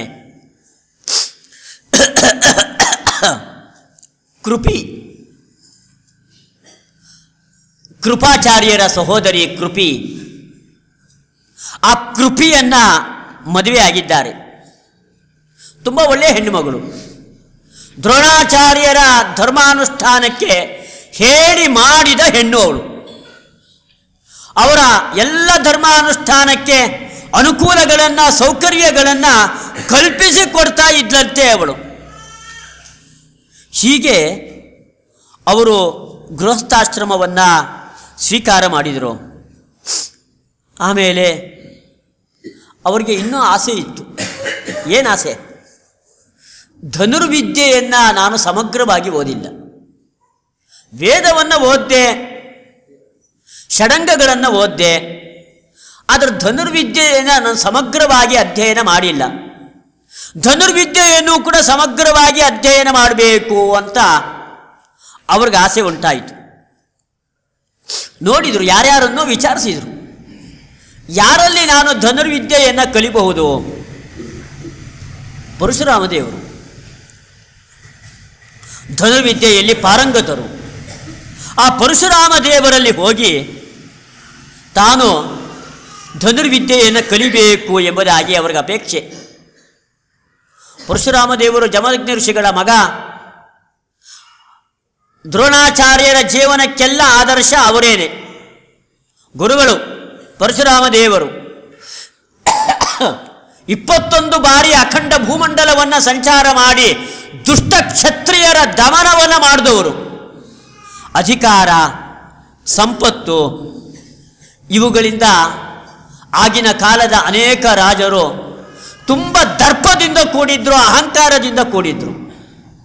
ಬ್ರಾಹ್ಮಣ ದ್ವೇಷವನ್ನು ಆ ಕ್ಷತ್ರಿಯ ರಾಜರುಗಳು ಮಾಡ್ತಾ ಇದ್ರು. ಅದಕ್ಕೆ ಪರಶುರಾಮ ದೇವರು ಎಲ್ಲ ಭೂಮಂಡಲವನ್ನು ಪ್ರದಕ್ಷಿಣೆ ಮಾಡಿ ಆ ದುಷ್ಟ ಕ್ಷತ್ರಿಯ ರಾಜರನ್ನು ಸಂಹಾರ ಮಾಡಿ ಅವರಲ್ಲಿರ್ತಕ್ಕಂತಹ ಸಂಪತ್ತಿ ಎಲ್ಲವನ್ನೂ ಕೂಡ ತಮ್ಮ ಅಧೀನಕ್ಕೆ ತೆಗೆದುಕೊಂಡರು. ಒಳ್ಳೆಯ ನೀತಿಶಾಸ್ತ್ರ ವಿಶಾರದರು, ಶಮದಮಾದಿ ಸಂಪನ್ನರು. ದ್ರೋಣಾಚಾರ್ಯರು ಅದೇ ರೀತಿ ನೀತಿಶಾಸ್ತ್ರವನ್ನೆಲ್ಲ ಓದಿದ್ರು. ಪರಶುರಾಮ ದೇವರಲ್ಲಿ ಹೋಗಬೇಕು. ಪರಶುರಾಮ ದೇವರು ಮಹೇಂದ್ರ ಪರ್ವತದಲ್ಲಿ ವಾಸವನ್ನು ಮಾಡ್ತಾ ಇದ್ರು. ಅದೇ ಸಮಯದಲ್ಲಿ ದ್ರೋಣಾಚಾರ್ಯರಿಗೆ ಮಗ ಹುಟ್ಟಿದ್ದಾನೆ. ಕೃಪಿಯನ್ನು ಮದುವೆ ಆಗಿದ್ದರು. ಮಕ್ಕಳನ್ನು ಪಡ್ಕೊಳ್ಳಿಕ್ಕೋಸ್ಕರವಾಗಿಯೇ ಮದುವೆ ಆಗಿದ್ದು. ಪ್ರಜಾಯೈ ಗೃಹ ಮೇಧಿನ, ಅದರಂತೆ ಮಕ್ಕಳನ್ನು ಪಡ್ಕೊಂಡ್ರು. ಅಶ್ವತ್ಥಾಮಾಚಾರ್ಯರನ್ನು ಪಡ್ಕೊಂಡ್ರು. ಅಶ್ವತ್ಥಾಮ ತಾನು ಚಿಕ್ಕ ಬಾಲಕ, ಶಿಶು ಇನ್ನೂ ಕೂಡ. ಅವನಿಗೆ ಕುಡಿಲಿಕ್ಕೆ ಹಾಲು ಕೊಡಬೇಕು. ಆದರೆ ದಟ್ಟ ದಾರಿದ್ರ್ಯ ಮನೆಯಲ್ಲಿ ಎಲ್ಲಿದೆ ಹಾಲು? ಜೀವಮಾನದಲ್ಲಿ ಎಂದೂ ಕೂಡ ಹಾಲನ್ನು ಕಂಡವರೇ ಅಲ್ಲ ಅವರು. ಮಗನಿಗಾದರೂ ಎಲ್ಲಿಂದ ಹಾಲು ತಂದು ಕೊಡಬೇಕು? ದ್ರೋಣಾಚಾರ್ಯರು ತುಂಬ ತಲೆ ಕೆಡಿಸ್ಕೊಂಡ್ರು. ತಲೆ ಕೆಡಿಸ್ಕೊಂಡು ಈ ದ್ರೋಣಾಚಾರ್ಯರು ಎಲ್ಲ ತಮ್ಮ ಮಕ್ಕಳ ಜೊತೆಗೆ ಸಹವಯಸ್ಕರು, ಸ್ನೇಹಿತರು ಅವರ ಜೊತೆಗೆ ಆಟವನ್ನು ಆಡ್ತಾ ಇದ್ದರು. ಆವಾಗ ಆ ಮಕ್ಕಳುಗಳೆಲ್ಲ ಹೇಳಿದರು, ನಾವೆಲ್ಲ ಹಾಲು ಕುಡಿದ್ವಿ ಇವತ್ತು ನಮ್ಮ ಮನೆಯಲ್ಲಿ ಎಂಬುದಾಗಿ. ಅಶ್ವತ್ಥಾಮಾಚಾರ್ಯರು ಹೇಳಿದರು, ನಾನು ಹಾಲು ಕುಡಿದೆ ಇವತ್ತು ಮನೆಯಲ್ಲಿ ಎಂಬುದಾಗಿ. ನಿಮ್ಮಪ್ಪ ದರಿದ್ರ ಬ್ರಾಹ್ಮಣ, ಒಂದು ಹೊತ್ತು ಊಟಕ್ಕೆ ಗತಿ ಇಲ್ಲ ಅಂತವನಿಗೆ ಹಾಲೆಲ್ಲಿದೆ ನಿಮ್ಮ ಮನೆಯಲ್ಲಿ? ಹೀಗೆ ಹಂಗಿಸ್ತಾ ಇದ್ದಾರೆ. ಅವನ ಸಹವಯಸ್ಕರು, ಅವನ ಮಿತ್ರರು ಅಶ್ವತ್ಥಾಮಾಚಾರ್ಯರನ್ನ ಹೀಗೆ ಹಂಗಿಸ್ತಾ ಇದ್ದಾರೆ. ಎಲ್ಲಿದೆ ಗತಿ ನಿನಗೆ ಹಾಲಿಗೆ? ಈ ಮಾತು ದ್ರೋಣರ ಕಿವಿಗೆ ಬಿತ್ತು. ತುಂಬ ಚಿಂತಾಕ್ರಾಂತರಾದರು. ನಾನು ಎಂಥ ಅವಮಾನಕ್ಕೆ ಒಳಗಾಗ್ತಾ ಇದ್ದೀನಿ. ಆಗಲಿ ಅವಮಾನ, ನನಗೆ ಆ ಅವಮಾನದ ಬಗ್ಗೆ ಚಿಂತೆ ಇಲ್ಲ. ಆದರೆ ನಾನು ಮಗುವನ್ನು ಹುಟ್ಟಿಸಿ ಆ ಮಗುವಿಗೆ ಒಂದು ಲೋಟ ಹಾಲು ಕೊಡಲಿಲ್ಲ ಅಂತಾದರೆ ನಾನು ಎಂಥ ದೌರ್ಭಾಗ್ಯಶಾಲಿ. ತುಂಬ ಹೊತ್ತು ಯೋಚನೆ ಮಾಡಿದರು. ಗೃಹಸ್ಥ ಧರ್ಮ ಯಾವುದು? ಅವರು ತುಂಬ ಬುದ್ಧಿವಂತರು, ಅನೇಕ ಶಾಸ್ತ್ರಗಳ ಅಧ್ಯಯನವನ್ನು ಮಾಡಿದವರು. ಯೋಚನೆ ಮಾಡಿದರು, ಗೃಹಸ್ಥನಾದವನು ತನ್ನ ಹೆಂಡತಿ ಮಕ್ಕಳನ್ನು ಎಂದೂ ಕೂಡ ಬೀದಿಗೆ ಭಿಕಾರಿಗಳನ್ನಾಗಿ ಬಿಡಬಾರದು. ಅಪ್ಯಕಾರ್ಯ ಶತಂ ಕೃತ್ವ ಭರ್ತವ್ಯ ಮನುರಬ್ರವೀತ್.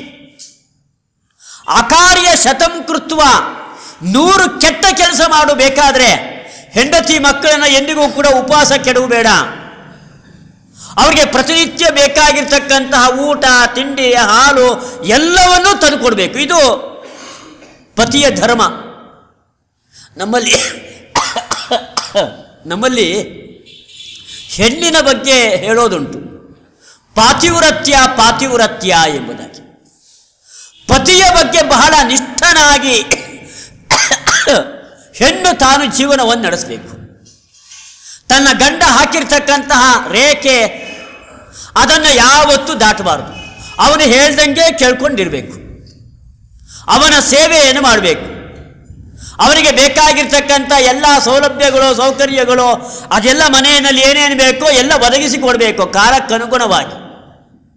ಇದೆಲ್ಲ ಪತಿವ್ರತೆಯ ಧರ್ಮಗಳು.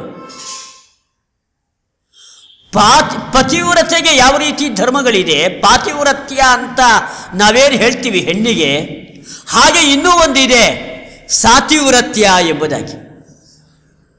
ಪಾತಿವ್ರತ್ಯ ಹಾಗೆ ಇನ್ನೊಂದು ಸಾತಿವ್ರತ್ಯ. ಪತಿಯ ಬಗ್ಗೆ ನಿಷ್ಠನಾಗಿ ತಾನು ನಡ್ಕೊಳ್ಳೋದು ಹೆಣ್ಣಿನ ಧರ್ಮ. ಸತಿಯ ಬಗ್ಗೆ ಹಾಗೆ ನಡ್ಕೊಳ್ಬೇಕಾಗಿರ್ತಕ್ಕಂತಹದ್ದು ಗಂಡಿನ ಧರ್ಮ. ಅದನ್ನೇ ಸಾತಿವ್ರತ್ಯ ಅಂತ ಕರೆಯೋದು. ಆದರೆ ಪಾತಿವ್ರತ್ಯ ಎಷ್ಟು ಮುಖ್ಯವೋ ಹಾಗೆ ಸಾತಿವ್ರತ್ಯವೂ ಕೂಡ ಅಷ್ಟೇ ಮುಖ್ಯವಾದದ್ದು. ಆದ್ದರಿಂದ ಮಾಂಗಲ್ಯವನ್ನು ಕಟ್ಟಿರ್ತಕ್ಕಂಥ ಹೆಣ್ಣು, ತನ್ನಿಂದ ಹುಟ್ಟಿರ್ತಕ್ಕಂತಹ ಮಕ್ಕಳು, ಆ ಮಕ್ಕಳನ್ನು ಪೋಷಣೆ ಮಾಡಬೇಕಾಗಿರ್ತಕ್ಕಂತಹದ್ದು, ಹೆಂಡತಿಯ ಪೋಷಣೆ ರಕ್ಷಣೆಯನ್ನು ಮಾಡಬೇಕಾಗಿರ್ತಕ್ಕಂತಹದ್ದು, ಇದು ಗಂಡಿನ ಪ್ರಧಾನವಾಗಿರ್ತಕ್ಕಂತಹ ಧರ್ಮ. ಅದು ಅವನದನ್ನು ಮಾಡಲಿಲ್ಲ ಅಂತಾದರೆ ಅವನು ಧರ್ಮಭ್ರಷ್ಟ. ಹೇಗೆ ಹೆಣ್ಣಿಗೆ ಪಾತಿವ್ರತ್ಯ ಇಲ್ಲ ಅಂತ ಬೈತೀವೋ ಹಾಗೆ ಗಂಡಿಗೆ ಸಾತಿವ್ರತ್ಯ ಇಲ್ಲ ಅಂತನ್ನೋದು ಕೂಡ ಒಂದು ದೊಡ್ಡ ನಿಂದನೆ. ಅದು ಇದನ್ನು ದ್ರೋಣಾಚಾರ್ಯರು ಯೋಚನೆ ಮಾಡಿದರು. ಯೋಚನೆ ಮಾಡಿ ಅವರಿಗೆ ಯಾವುದೂ ಸ್ವಾರ್ಥ ಇಲ್ಲ. ಎಲ್ಲ ಧರ್ಮಶಾಸ್ತ್ರದ ಚೌಕಟ್ಟಿನಲ್ಲೇ ಅವರ ಜೀವನ. ಇದುವರೆಗೂ ಕೂಡ ಯಾರಲ್ಲೂ ಒಂದು ಪಿಡಿಕಾಸನ್ನು ಕೊಡು ಎಂಬುದಾಗಿ, ದೇಹಿ ಎಂಬುದಾಗಿ ಬೇಡಿದವರಲ್ಲ. ಆದರೆ ಇವತ್ತು ಸಂಸಾರ ತೂಗಬೇಕಲ್ಲ, ಅದಕ್ಕವ್ರಿಗೆ ಅನಿವಾರ್ಯ ಆಯಿತು. ಅನಿವಾರ್ಯ ಆಯಿತು, ಆದರೆ ಯಾರಲ್ಲಿ ಕೇಳಬೇಕು? ಅವರಿಗೆ ದೊಡ್ಡ ಚಿಂತೆ ಆಯಿತು, ಯಾರಲ್ಲಿ ಹೋಗಿ ಕೇಳೋಣ ಎಂಬುದಾಗಿ. ದೃಪದ ಮಾತನ್ನು ಕೊಟ್ಟಿದ್ದ, ನಾನು ನೀನು ಇಬ್ಬರು ಒಟ್ಟಿಗೆ ರಾಜ್ಯ ಸುಖವನ್ನು ಅನುಭವಿಸೋಣ ಎಂಬುದಾಗಿ ಮಾತನ್ನು ಕೊಟ್ಟಿದ್ದ. ಆ ದೃಪದನ ಜ್ಞಾಪಕ ಬಂತು. ಆದ್ದರಿಂದ ಅಲ್ಲಿಗೆ ಹೋದರು. ದ್ರುಪದ ದೇಶಕ್ಕೆ ಹೋದರು. ದ್ರುಪದನಲ್ಲಿ ಹೇಳಿ ಕಳಿಸಿದರು, ಒಬ್ಬ ಬ್ರಾಹ್ಮಣ ಭೇಟಿಗೆ ಹೀಗೆ ಬಂದಿದ್ದಾನೆ. ಆದರೆ ದ್ರುಪದ ಯಾರು ಏನು ಅಂತ ವಿಚಾರಿಸ್ತಾರೆ. ಅಲ್ಲ, ನಿಮಗೆ ತುಂಬ ಆತ್ಮೀಯ ಮಿತ್ರರಂತೆ, ನಿಮಗೆ ಬಾಲ್ಯದಲ್ಲಿ ಇಬ್ಬರು ಒಟ್ಟಿಗೆ ವೇದಾಧ್ಯಯನ ಮಾಡ್ತಾ ಇರಬೇಕಾದ್ರೆ ನಿಮ್ಮ ಸಹಪಾಠಿಗಳಂತೆ, ನಿಮ್ಮ ಮಿತ್ರರಂತೆ, ನಿಮ್ಮ ಸ್ನೇಹಿತರಂತೆ ದ್ರೋಣಾಚಾರ್ಯರು. ಅವನಿಗೆ ರಕ್ತ ನೆತ್ತಿಗೇರ್ತು ದ್ರುಪದನಿಗೆ. ಅಲ್ಲ, ನಾನು ಎಂಥ ದೊಡ್ಡ ಚಕ್ರವರ್ತಿ, ಸಾರ್ವಭೌಮ, ಇಡೀ ದ್ರುಪದ ದೇಶ ಇವತ್ತು ನನ್ನ ಕಪಿಮುಷ್ಟಿಯಲ್ಲಿ ಬಂಧಿತವಾಗಿದೆ. ನಾನು ಅಷ್ಟು ದೊಡ್ಡ ವ್ಯಕ್ತಿ, ಯಾರೋ ದರಿದ್ರ ಬ್ರಾಹ್ಮಣ ಅಂತೆ, ಅವನು ನನಗೆ ಮಿತ್ರ ಅಂತೆ. ಅದೇಗೆ ಸಾಧ್ಯ? ಸಾಧ್ಯವೇ ಇಲ್ಲ. ಯಾಕೆ? ಮೈತ್ರಿ ಸ್ನೇಹ ಅನ್ನೋದು ಯಾರಲ್ಲಿ ಮೈತ್ರಿ ಸ್ನೇಹ ಅಂತ ಅನ್ನೋದು? ಸಮಾನಶೀಲವು ವ್ಯಸನೇಶು ಸಖ್ಯಂ ಅಂತ. ಸಮಾನವಾದ ನಡವಳಿಕೆ, ಸಮಾನವಾದ ಅಭ್ಯಾಸ, ಅದು ಯಾರಲ್ಲಿರುತ್ತೋ ಅವರಲ್ಲಿ ಸ್ನೇಹ, ಅವರಲ್ಲಿ ಮೈತ್ರಿ. ನಾನು ಈ ದೇಶದ ಸಂಪತ್ತಿನ ಅಧಿಪತಿ, ಚಕ್ರವರ್ತಿ, ಅವನು ನೋಡಿದರೆ ದರಿದ್ರ ಬ್ರಾಹ್ಮಣ. ನಮ್ಮಿಬ್ಬರಲ್ಲೂ ಕೂಡ ಮೈತ್ರಿ ಸ್ನೇಹ ಅದು ಇರಲಿಕ್ಕಾದರೂ ಹೆಂಗೆ ಸಾಧ್ಯ? ಅಲ್ಲ, ನೀವು ಒಟ್ಟಿಗೆ ವೇದಾಧ್ಯಯನ ಮಾಡ್ತಾ ಇದ್ರಂತೆ, ಇಬ್ಬರೂ ಕೂಡ ಒಟ್ಟಿಗೆ ಕುಳಿತುಕೊಳ್ತಾ ಇದ್ರಂತೆ, ನೀವಿಬ್ಬರೂ ಕೂಡ. ಅವ್ರು ಬಂದವರು ಹೇಳ್ತಾ ಇದ್ದಾರೆ. ಪಟ್ಟನೆ ಅದಕ್ಕೆ ಪಟ್ಟನೆ ದ್ರುಪದ ಉತ್ತರವನ್ನು ಕೊಟ್ಟ. ಸೌಹೃದಾನ್ಯಪಿ ಜೀರ್ಯಂತೆ ಕಾಲೇನ ಪರಿಜೀರ್ಯತಃ ಸೌಹೃದಮ್ಮೆ ತ್ವಯಾಖ್ಯಾಸೀತ್ ಪೂರ್ವಂ ಸಾಮರ್ಥ್ಯ ಬಂಧನಂ. ಈ ಸ್ನೇಹ, ಪ್ರೀತಿ, ವಿಶ್ವಾಸ ಇದೆಲ್ಲ ಸ್ವಾಭಾವಿಕವಾದದ್ದಲ್ಲ. ದ್ರುಪದ ಹೇಳ್ತಾ ಇದ್ದಾನೆ, ಇದ್ಯಾವುದು ಸ್ವಾಭಾವಿಕವಾದದ್ದಲ್ಲ. ಅಲ್ಲ, ಅವತ್ತಿತ್ತಲ್ಲ ಅದು, ಅದೆಲ್ಲ ಯಾವುದೋ ಒಂದು ಉಪಾಧಿ ನಿಮಿತ್ತವಾಗಿ ಬಂದಿರತ್ತೆ. ಯಾವಾಗ ನಿಮಿತ್ತ ನಾಶವಾಯಿತೋ ಆವಾಗ ನೈಮಿತ್ತಿಕವಾದ ಸ್ನೇಹವೂ ಕೂಡ ನಾಶವಾಗಿಬಿಡತ್ತೆ. ಅವತ್ತು ನನಗೆ ಗುರುಗಳಲ್ಲಿ ಪಾಠ ಕೇಳ್ತಾ ಇದ್ದೆ. ನನಗೆ ಗುರುಗಳಿಂದ ಅರ್ಥ ಮಾಡ್ಕೊಳ್ಳಿಕ್ಕೆ ಆಗ್ತಾ ಇರಲಿಲ್ಲ, ಒಂದೇ ಸಲಕ್ಕೆ ಪಾಠ. ಆವಾಗ ನಾನೇನು ಮಾಡ್ತಾ ಇದ್ದೆ, ಇವರ ಜೊತೆಗೆ, ದ್ರೋಣಾಚಾರ್ಯರ ಜೊತೆಗೆ ಬಂದು ಇನ್ನೊಮ್ಮೆ ಪಾಠವನ್ನು ಕೇಳ್ತಾ ಇದ್ದೆ.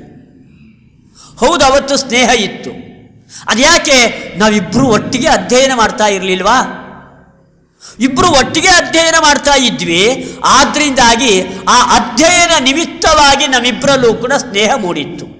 ಯಾವಾಗ ಅಧ್ಯಯನ ಮುಗಿದು ಹೋಯಿತೋ ಆವಾಗ ಸ್ನೇಹದ ಚಾಪ್ಟರ್ ಅದು ಕೂಡ ಕ್ಲೋಸ್ ಆಗೋಯ್ತು. ಇವತ್ತು ಸ್ನೇಹ ಇಲ್ಲ. ಯಾರ ಹೃದಯದಲ್ಲೇ ಆಗಲಿ, ದ್ರುಪದ ಎಷ್ಟು ಒಳ್ಳೆ ಮಾತು ಹೇಳ್ತಾನೆ, ಯಾರ ಹೃದಯದಲ್ಲೇ ಆಗಲಿ ಸ್ನೇಹ ಅಂತನ್ನೋದು ಸ್ಥಿರವಾಗಿ ನಿಲ್ಲೋದಿಲ್ಲ. ಅದು ಸ್ನೇಹ ನಾಶ ಆಗೇ ಆಗತ್ತೆ. ಒಂದಾ ದುರಾಸೆ ಅಥವಾ ಕ್ರೋಧ, ಇದೆಲ್ಲ ಅನೇಕ ನಿಮಿತ್ತಗಳಿದೆ. ಯಾವುದ್ಯಾವುದೋ ನಿಮಿತ್ತದಿಂದ ಸ್ನೇಹ ನಾಶವಾಗಿ ಹೋಗ್ಬಿಡತ್ತೆ. ಆದ್ದರಿಂದ ಸ್ನೇಹ ಅಂತನ್ನೋದು ಶಾಶ್ವತವಾದದ್ದಲ್ಲ. ನನ್ನಂಥ ಶ್ರೀಮಂತನಿಗೆ ಅಂಥ ದರಿದ್ರ ಬ್ರಾಹ್ಮಣ ಅದೇಗೆ ಸ್ನೇಹಿತನಾಗಲಿಕ್ಕೆ ಸಾಧ್ಯ? ಜ್ಞಾನಿಗೆ ಮೂರ್ಖ ಸ್ನೇಹಿತನಾಗೋದಿಲ್ಲ. ಅದರಂತೆ ನನಗೂ ಕೂಡ ದ್ರೋಣ ಸ್ನೇಹಿತನಾಗಲಿಕ್ಕೆ ಸಾಧ್ಯ ಇಲ್ಲ. ಯಾವನು ಭಾರಿ ಪರಾಕ್ರಮಿ ಇದ್ದಾನೆ, ಧೈರ್ಯಶಾಲಿ, ಅವನಿಗೆ ಷಂಡ ಸ್ನೇಹಿತನಾಗೋದಿಲ್ಲ. ಅದರಂತೆ ನನಗೂ ಕೂಡ ದ್ರೋಣನೂ ಕೂಡ ಸ್ನೇಹಿತನಾಗೋದಿಲ್ಲ. ಯಯೋರೇವ ಸಮಂ ವಿತ್ತಂ ಯಯೋರೇವ ಸಮಂ ಶ್ರುತಂ ತಯೋರ್ವಿವಾಹ ಸಖ್ಯಂಚ ನತು ಪುಷ್ಟ ವಿಪುಷ್ಟಯೋ. ಶ್ರೀಮಂತನಿಗೂ ದಟ್ಟ ದರಿದ್ರನಿಗೂ ಸ್ನೇಹ ಇಲ್ಲ. ಯಾರಿಗೆ ಹಣ ಸಮಾನವಾಗಿದೆ, ಅವರಲ್ಲೂ 50 ಲಕ್ಷ, ಇವರಲ್ಲೂ 50 ಲಕ್ಷ, ಅವರಿಬ್ಬರಲ್ಲೂ ಸ್ನೇಹ ಎಂಬುದು ಮೂಡತ್ತೆ. ಯಾಕೆ? ಹಣ ಸಮಾನವಾಗಿರೋದರಿಂದಾಗಿ. ಯಯೋರೇವ ಸಮಂ ಶ್ರುತಂ, ಅವರು ಒಳ್ಳೆ ವಿದ್ವಾಂಸರು, ಇವರು ಒಳ್ಳೆ ವಿದ್ವಾಂಸರು, ಇಬ್ಬರು ಶಾಸ್ತ್ರವನ್ನು ಚೆನ್ನಾಗಿ ಓದ್ದವರು, ಅವರಿಬ್ಬರಲ್ಲೂ ಕೂಡ ಸ್ನೇಹ ಮೂಡಿ ಬರುತ್ತೆ. ಆದರೆ ವಿದ್ಯಾವಂತನಿಗೆ ಮೂರ್ಖನ ಜೊತೆಗೆ ಸ್ನೇಹ ಅದು ಯಾವತ್ತೂ ಕೂಡ ಮೂಡಿ ಬರಲಿಕ್ಕೆ ಸಾಧ್ಯ ಇಲ್ಲ. ಹೀಗೆ ವಿವಾಹ ಬಂಧನ ಅಂತನ್ನೋದು ಕೂಡ ಸಮಾನರಾದವರಲ್ಲಿ ಆಗ್ತಕ್ಕಂಥದ್ದಿದು. ಹೀಗೆ ದ್ರೋಣಾಚಾರ್ಯರು ತಿರಸ್ಕೃತರಾದರು. ಹೇಳ್ದ ದೃಪದ, ಕೊನೆ ಭೇಟಿಗೆ ಅವಕಾಶ ಕೊಟ್ಟ, ಹೇಳ್ದ, ನಾನು ನಿನಗೆ ಇವತ್ತು ರಾತ್ರಿ ಊಟ ಹಾಕ್ತೀನಿ, ನಾಳೆ ಬೆಳಗ್ಗೆ ಎತ್ಕೊಳ್ಳೆ ಹಾಡಬೇಕು ಅಂತ ಕೇಳಬೇಡ, ಫಿಟ್ ಔಟ್ ಫ್ರಮ್ ಹಿಯರ್, ಈ ರಾಜ್ಯದಿಂದ ನೀನು ಹೊರಗೆ ಹೋಗೋ, ಇವತ್ತು ರಾತ್ರಿ ಮಾತ್ರ ನಿಂಗಿರ್ಲಿಕ್ಕೆ ಅವಕಾಶ ಕೊಡ್ತಾ ಇದ್ದೀನಿ. ಎಷ್ಟು ಕಠೋರವಾಗಿ ದೃಪದ ತಾನು ವರ್ತಿಸಿದ. ಎಂಥ ದರ್ಪ, ಎಂಥ ಅಹಂಕಾರ ದೃಪದನಿಗೆ. ಅವತ್ತಿನ ದಿವಸ ದ್ರೋಣನ ಅಪ್ಪನಿಂದಲೇ ಪಾಠವನ್ನು ಕಲ್ತವನು ದೃಪದ, ಬೇರೆ ಯಾರೂ ಅಲ್ಲ, ಇವರ ಅಪ್ಪನ ಶಿಷ್ಯ ಅವ. ಆದರೆ ಇವತ್ತು ಗುರುಪುತ್ರನಿಗೆ, ಗುರುಗಳಿಗೆ ಯಾವ ಸ್ಥಾನವೋ ಗುರುಪುತ್ರನಿಗೂ ಕೂಡ ಅದೇ ಮರ್ಯಾದೆ, ಅದೇ ಸ್ಥಾನ, ಅದೇ ಗೌರವ ಇದೆ.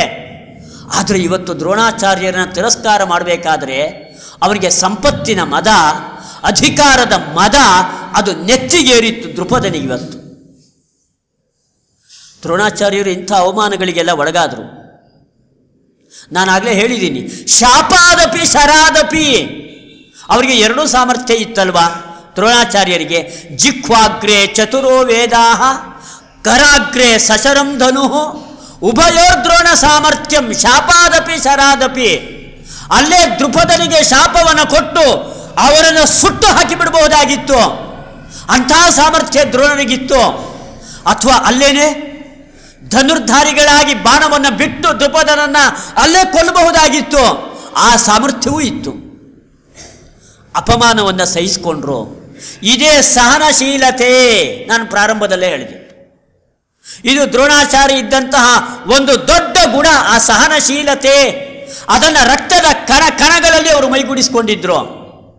ಇವತ್ತು ದೃಪದನ ಬಗ್ಗೆ ಏನೂ ಮಾತಾಡಲಿಲ್ಲ, ಅಪಮಾನವನ್ನು ಸಹಿಸಿಕೊಂಡಿದ್ರು.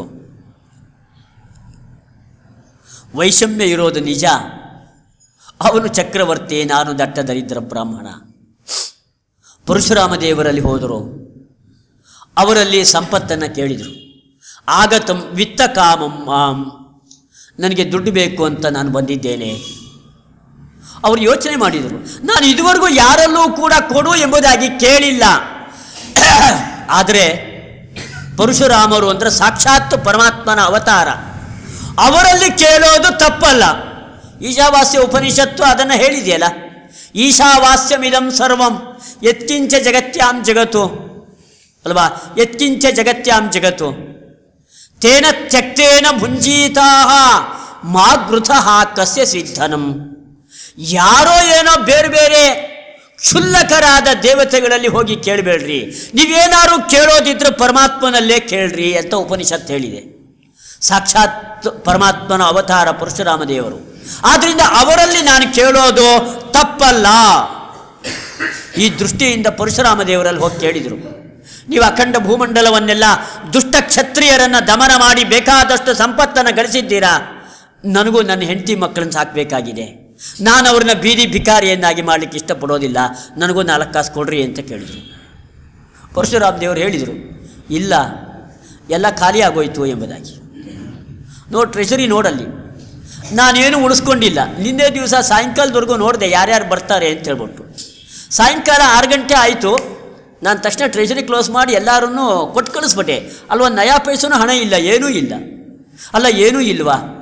ನಾನು ದೀನನಾಗಿ ಬಂದು ಕೇಳ್ತಾ ಇದ್ದೀನಿ, ಸ್ವಲ್ಪನಾರು ಕೊಡ್ರಿ ನನಗೆ.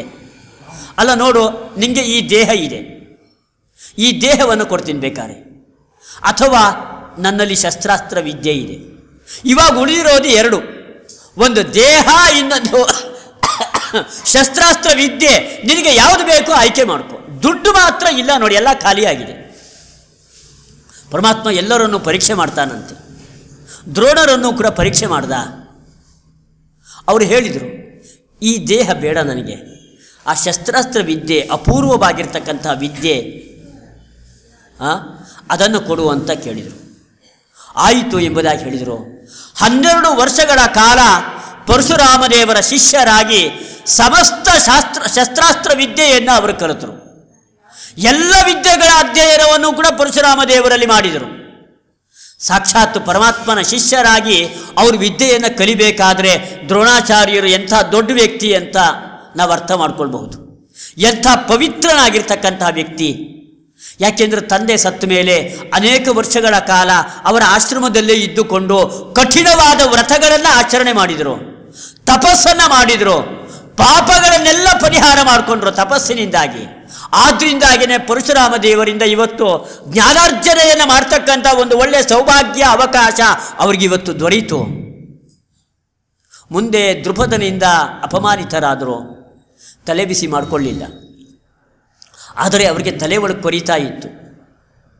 ದೃಪದ ಹೌದು, ಇವತ್ತು ನನಗೆ ಅಪಮಾನ ಮಾಡ್ದ, ಅವನಿಗೆ ಸಂಪತ್ತಿನ ಮದ, ರಾಜ್ಯದ ಅಧಿಕಾರದ ಮದ, ಅದರಿಂದಾಗಿ ಹೀಗೆ ಅಪಮಾನವನ್ನು ಮಾಡ್ತಾ ಇದ್ದಾನೆ. ಇವತ್ತು ನನಗೆ ಮಾಡ್ದ, ನಾಳೆ ಇನ್ನೂ 10 ಜನ ಬ್ರಾಹ್ಮಣರಿಗೆ ಹಾಗೆ ಮಾಡಿ ಎಂಥ ಪಾಪಕ್ಕೆ ಒಳಗಾಗ್ತಾನಲ್ವ. ಅವನಿಗೆ ಸ್ವಲ್ಪ ಉಪದೇಶ ಕೊಟ್ಟು ಅವನ್ನ ಒಳ್ಳೆಯ ದಾರಿಯಲ್ಲಿ ತರೋಣ. ಇಲ್ಲ, ಇವತ್ತು ಅವನಿಗೆ ಅಧಿಕಾರದ ಮದ ನೆತ್ತಿಗೆ ಏರಿದೆ. ನನ್ನ ಮಾತು ಅವನಿಗೆ ರುಚಿಸೋದಿಲ್ಲ. ನನ್ನ ಮಾತು, ನನ್ನ ಉಪದೇಶದಿಂದ ಅವನಿಗೇನೂ ಕೂಡ ಪ್ರಯೋಜನ ಇಲ್ಲ. ಅವನು ಯಾಕೆಂದರೆ ಇವತ್ತು ರಾತ್ರಿ ಮಾತ್ರ ಊಟ ಹಾಕ್ತೀನಿ, ನಾಳೆ ಊಟ ಹಾಕೋದಿಲ್ಲ. ಎಂಥ ಕಠೋರವಾಗಿ ನಡ್ಕೊಂಡ. ಇಬ್ಬರೂ ಕೂಡ ರಾಜ್ಯ ಸುಖವನ್ನು ಒಟ್ಟಿಗೆ ಅನುಭವಿಸೋಣ ಎಂಬುದಾಗಿ ಹೇಳಿದ ವ್ಯಕ್ತಿ ಬಾಲ್ಯದಲ್ಲಿ ಇವತ್ತು ಇಷ್ಟು ಕಠೋರವಾಗಿ ನಡ್ಕೊಳ್ತಾ ಇದ್ದಾನೆ. ನನ್ನ ಉಪದೇಶ ಅವನ ತಲೆ ಒಳಗಡೆ ಹೋಗತ್ತಾ? ಅವನ ತಲೆ ಒಳಗಡೆಗೆ ಬರೀ ದರ್ಪವೇ ಕುಳಿತುಕೊಂಡಿದೆ, ಜಾಗ ಇಲ್ಲ ಅಲ್ಲಿ. ನನ್ನ ಉಪದೇಶದ ಮಾತು ಒಳಗಡೆ ಪ್ರವೇಶ ಮಾಡಲಿಕ್ಕೆ ಜಾಗವೇ ಇಲ್ಲ ಅಲ್ಲಿ. ಆದ್ರೂ ಉಪದೇಶ ವ್ಯರ್ಥ ಅಂತ ಯೋಚನೆ ಮಾಡಿದ. ಆದರೆ ಏನಾದರೂ ಬಾಲ್ಯ ಸ್ನೇಹಿತ, ನಮ್ಮಪ್ಪನ ಶಿಷ್ಯ ಅವ, ಅದನ್ನು ಅವನು ಒಳ್ಳೆಯ ದಾರಿಗೆ ತರಬೇಕು ಅಂತ ಅವ್ರಿಗೊಂದು ಅಂಥ ಒಂದು ಉದಾತ್ತವಾದ ಆಸೆ. ಅಯ್ಯೋ ಪಾಪ, ದಾರಿ ತಪ್ಪಿ ಹೋಗ್ತಾ ಇದ್ದಾನೆ, ಅವನು ಒಳ್ಳೆಯ ದಾರಿಗೆ ತರಬೇಕಲ್ಲ ಎಂಬುದಾಗಿ ಅಪೇಕ್ಷೆ. ಇದು ತಲೆಯಲ್ಲಿ ಅವರಿಗೆ ಕೊರಿತಾ ಇತ್ತು. ಏನಾದರೂ ಒಂದು ಮಾರ್ಗ ಅನುಸರಿಸಬೇಕಲ್ಲ. ಅವನು ಹೇಳಿದ್ದಾನೆ, ಯಯೋರೇವ ಸಮಂ ವಿತ್ತಂ ಯಯೋರೇವ ಸಮಂ ಶ್ರುತಂ ತಯೋರ್ ವಿವಾಹ ಸತ್ಯಂಚ ನತು ಪುಷ್ಟ ವಿಪುಷ್ಟಯೋಹೋ.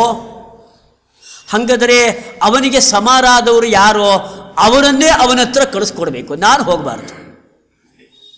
ಇದು ದ್ರೋಣಾಚಾರ್ಯರ ಯೋಚನೆ. ದ್ರೋಣಾಚಾರ್ಯರು ಕೈಯಲ್ಲಿ ಏನೂ ಇಲ್ಲ, ದಟ್ಟ ದರಿದ್ರ ಬ್ರಾಹ್ಮಣ, ತಿನ್ನಲಿಕ್ಕೆ ಅನ್ನ ಇಲ್ಲ. ಎಷ್ಟು ದಿವಸ ಹೀಗೆ ಉಪವಾಸಗಳಲ್ಲೇ ಕಳೆದ್ರೋ ಏನೋ. ಎಷ್ಟು ಕಠೋರವಾದ ಜೀವನವನ್ನು ದ್ರೋಣಾಚಾರ್ಯರು ನಡೆಸಿದರು. ಮುಂದೆ ಹಸ್ತಿನಾವತಿ ಸಾಮ್ರಾಜ್ಯವನ್ನು ಪ್ರವೇಶ ಮಾಡಿದರು. ತಲೆಯಲ್ಲಿ ಕೊರಿತಾ ಇತ್ತು ದೃಪದನ ಅಪಮಾನ, ದೃಪದನ್ನು ಯಾವ ರೀತಿ ಒಳ್ಳೆಯ ದಾರಿಗೆ ತರಬಹುದು ಎಂಬುದಾಗಿ. ಸಮಯ ಬರಲಿ, ಸಮಯ ಬಂದಾಗ ಪ್ರತಿಕ್ರಿಯೆಯನ್ನು ಕೊಡೋಣ. ಇವತ್ತು ಶಾಂತನಾಗಿ ಇದ್ದು ಬಿಡೋಣ. ನಾಳೆ ನಾಡದ್ದು ಎಂದಾರು ಒಂದು ದಿವಸ ಅವನಿಗೆ ಏನಾದ್ರು ಒಳ್ಳೆ ಬುದ್ಧಿ ಬಂದರೆ ಬರಲಿ, ಇಲ್ವಾ ಆಮೇಲೆ ನೋಡೋಣ. ಯೋಗ್ಯವಾದ ಸಮಯದಲ್ಲಿ ಪ್ರತಿಕ್ರಿಯೆಯನ್ನು ಕೊಡೋಣ ಎಂಬುದಾಗಿ ಯೋಚನೆ ಮಾಡಿದರು. ಆವಾಗ ಈ ಕೌರವ ಬಾಲಕರುಗಳು ಚೆಂಡಿನ ಆಟವನ್ನು ಆಡ್ತಾ ಇದ್ದಾರೆ. ಚೆಂಡು ಹೋಗಿ ಬಾವಿನಲ್ಲಿ ಬಿದ್ದಿದೆ. ಧರ್ಮರಾಜನ ಉಂಗುರ ಬಾವಿನಲ್ಲಿ ಬಿದ್ದಿದೆ. ಆಳವಾದ ಬಾವಿಯಂತೆ. ಎಲ್ಲ ಮಕ್ಕಳು ಪಿಳಿ ಪಿಳಿ ಪಿಳಿ ನೋಡ್ತಾ ಇದ್ದಾರೆ ಬಾವಿ ಒಳಗಡೆಗೆ. ಚೆಂಡೆಲ್ಲಿದೆ, ಚೆಂಡನ ಮೇಲೆ ಹೇಗೆ ಎತ್ತಬಹುದು? ಉಂಗುರ ಬಿದ್ದಿದೆ, ಅದನ್ನು ಹೇಗೆ ಎತ್ತಬಹುದು? ಆಕಾಶದಲ್ಲಿ ನಕ್ಷತ್ರದಂತೆ ಹುದುಗಿ ಹೋಗಿದೆ ಆ ಉಂಗುರ. ರಾಜಕುಮಾರರು ತುಂಬ ಅಸಹಾಯಕರಾಗಿದ್ದಾರೆ. ಏನು ಮಾಡಬೇಕು ಅಂತ ಗೊತ್ತಾಗ್ತಾ ಇಲ್ಲ, ಚಿತ್ತಾಕ್ರಾಂತರಾದರು. ನೋಡಿದರು ಆ ಬಾವಿ ಹತ್ರಲ್ಲೇ ಯಾರೋ ಬರ್ತಾ ಇದ್ದಾರಲ್ಲ, ಅದು ಯಾರದು? ಆ ಕಪ್ಪು ಬ್ರಾಹ್ಮಣ ಬರ್ತಾ ಇದ್ದಾನೆ. ಮೈಯೆಲ್ಲ ಒಣಗಿ ಹೋಗಿದೆ, ಕೃಷಕಾಯ. ಅದರ ಮುಖದ ಮೇಲೆ ಎಂಥ ತೇಜಸ್ಸು, ಕೂದಲೆಲ್ಲ ಬಿಳಿಯಾಗಿ ಹೋಗಿದೆ. ಆದರೆ ಬ್ರಹ್ಮವರ್ಚಸ್ಸು ಮುಖದ ಮೇಲೆ ಎದ್ದು ತೋರ್ತಾ ಇದೆಯಲ್ಲ. ಈ ಬ್ರಾಹ್ಮಣ ನಿತ್ಯಾಗ್ನಿಹೋತ್ರಿ ಆಗಿರಬೇಕು. ಯಾರಿರಬಹುದಿರೋ? ನೋಡಲಿಕ್ಕೆ ಇಷ್ಟೊಂದು ಆಕರ್ಷಣೀಯನಾಗಿ ಕಾಣಿಸ್ತಾ ಇದ್ದಾನೆ. ನೋಡಿದರೆ ಕೃಷಕಾಯ ಹೌದು, ಆದರೆ ಮಹಾಪರಾಕ್ರಮಶಾಲಿ ಅಂತ ಕಾಣಿಸತ್ತೆ. ಅವನ್ನೇ ದಿಟ್ಟಿಸಿ ನೋಡ್ತಾ ಇದ್ದಾರೆ ರಾಜಕುಮಾರರುಗಳೆಲ್ಲ. ದ್ರೋಣಾಚಾರ್ಯರಿಗೆ ಗೊತ್ತಾಯಿತು, ಇವರ ಮನಸ್ಸಿನಲ್ಲಿ ಏನೇನೋ ಶಂಕೆಗಳೆಲ್ಲ ಬರ್ತಾ ಇದೆ ಎಂಬುದಾಗಿ ಮಂದಹಾಸವನ್ನು ಬೀರಿದರು. ಗೊತ್ತಾಯಿತು, ಬಾವಿಲಿ ಯಾಕೋ ಇಣುಕಿ ನೋಡ್ತಾ ಇದ್ದೀರಾ? ಹೌದು, ಚೆಂಡು ಬಿದ್ದಿದೆ, ಏನು ಮಾಡೋಣ? ನಮಗೆ ಆಟಕ್ಕೆ ಚೆಂಡು ಬೇಕು, ಚೆಂಡಿಲ್ಲ. ಇವನ ಉಂಗುರ ಬೇರೆ ಬಿದ್ದೋಗಿದೆ ಬಾವಿನಲ್ಲಿ, ಯಾಕೆ ನಿಮಗೆ ಎತ್ತಬಹುದಲ್ಲ? ನೀವೆಲ್ಲ ಕ್ಷಾತ್ರ ತೇಜಸ್ಸಿನ ರಾಜಕುಮಾರರುಗಳಲ್ವ ನೀವೆಲ್ಲ. ಒಂದು ಚೆಂಡನ್ನು ಬಾವಿಯಿಂದ ಮೇಲೆ ಎತ್ತಲಿಕ್ಕೆ ಸಾಧ್ಯ ಇಲ್ಲ ಅಂತ ಹೇಳಿದರೆ ಎಂಥ ಶೇಮ್ ಎಲ್ಲಾದರೂ ಕೂಡ ನಿಮಗೆ. ದ್ರೋಣಾಚಾರ್ಯ ಹೇಳ್ತಾ ಇದ್ದಾರೆ, ಅಹೋವೋ ದಿಗ್ಬಲಂ ಕ್ಷಾತ್ರಂ ಧಿಗೇತಾಂ ವಾ ಕೃತಾಸ್ತ್ರತಾಂ. ನೀವೆಲ್ಲ ಯಾರಲ್ಲಿ ಧನುರ್ವಿದ್ಯೆಯನ್ನು ಕಲಿತಾ ಇದ್ದೀರಾ? ಧನುರ್ವಿದ್ಯೆಯ ಚಾಣಾಕ್ಷತೆ ಅದನ್ನು ನಿಮಗೆ ಗುರುಗಳು ಹೇಳ್ಕೊಟ್ಟಿಲ್ವಾ? ಯಾವ್ಯಾವ ರೀತಿ ಬಾಣಪ್ರಯೋಗವನ್ನು ಹೇಗೆ ಮಾಡಬಹುದು, ಯಾವ್ಯಾವ ಸಂದರ್ಭದಲ್ಲಿ ಮಾಡಬಹುದು, ಅದೆಲ್ಲ ನಿಮಗೆ ಗುರುಗಳು ಹೇಳ್ಕೊಟ್ಟಿಲ್ವಾ? ಅಹೋ ದಿಗೇತಾಂ ಕೃತಾಸ್ತ್ರತಾಂ ಭರತಸ್ಯ ಅನ್ವಯೇ ಜಾತಾಹ. ನೀವೆಲ್ಲ ಭರತ ವಂಶದಲ್ಲಿ ಹುಟ್ಟಿ ಬಂದಿರೋರು. ಎಂಥ ನಾಚಿಕೆಗೇಡು! ಎಂಥ ದೊಡ್ಡ ಚಕ್ರವರ್ತಿಯ ವಂಶದಲ್ಲಿ ಹುಟ್ಟಿ ಇವತ್ತು ಬಾವಿನಲ್ಲಿ ಬಿದ್ದಿರ್ತಕ್ಕಂಥ ಒಂದು ಚೆಂಡನ್ನು ಎತ್ತಲಿಕ್ಕೆ ನಿಮ್ಮ ಕೈಯಲ್ಲಿ ಆಗ್ತಾ ಇಲ್ಲ ಅಂತ ಹೇಳಿದರೆ, ಜಾತ ಯೇ ವೀತಾಂ ನಾಧಿಗಚ್ಚತ. ಆಟದ ಸಾಮಾನು ನಿಮಗೆ ಎತ್ತಲಿಕ್ಕೆ ಆಗ್ತಾ ಇಲ್ವಾ? ಧಿಕ್ಕಾರವಿರಲಿ ನಿಮಗೆಲ್ಲರಿಗೂ ಕೂಡ. ಘಂಟಾಘೋಷವಾಗಿ ದ್ರೋಣಾಚಾರ್ಯರು ಹೇಳ್ತಾ ಇದ್ದಾರೆ. ಹೌದು, ಅವರೆಲ್ಲ ಒಪ್ಕೊಂಡ್ರು ನಮ್ಮ ಕೈಯಲ್ಲಿ ಆಗೋದಿಲ್ಲ ಎಂಬುದಾಗಿ. ನಾವೆಲ್ಲ ಪ್ರಯತ್ನ ಪಟ್ಟು ಇದುವರೆಗೂ ಕೂಡ, ಆದರೆ ನಮ್ಮಿಂದ ಏನೂ ಕೂಡ ಸಾಧ್ಯವಾಗಲಿಲ್ಲ. ಅದರಿಂದ ಏನು ಮಾಡಬಹುದು ನೀವೇ ಹೇಳ್ರಿ.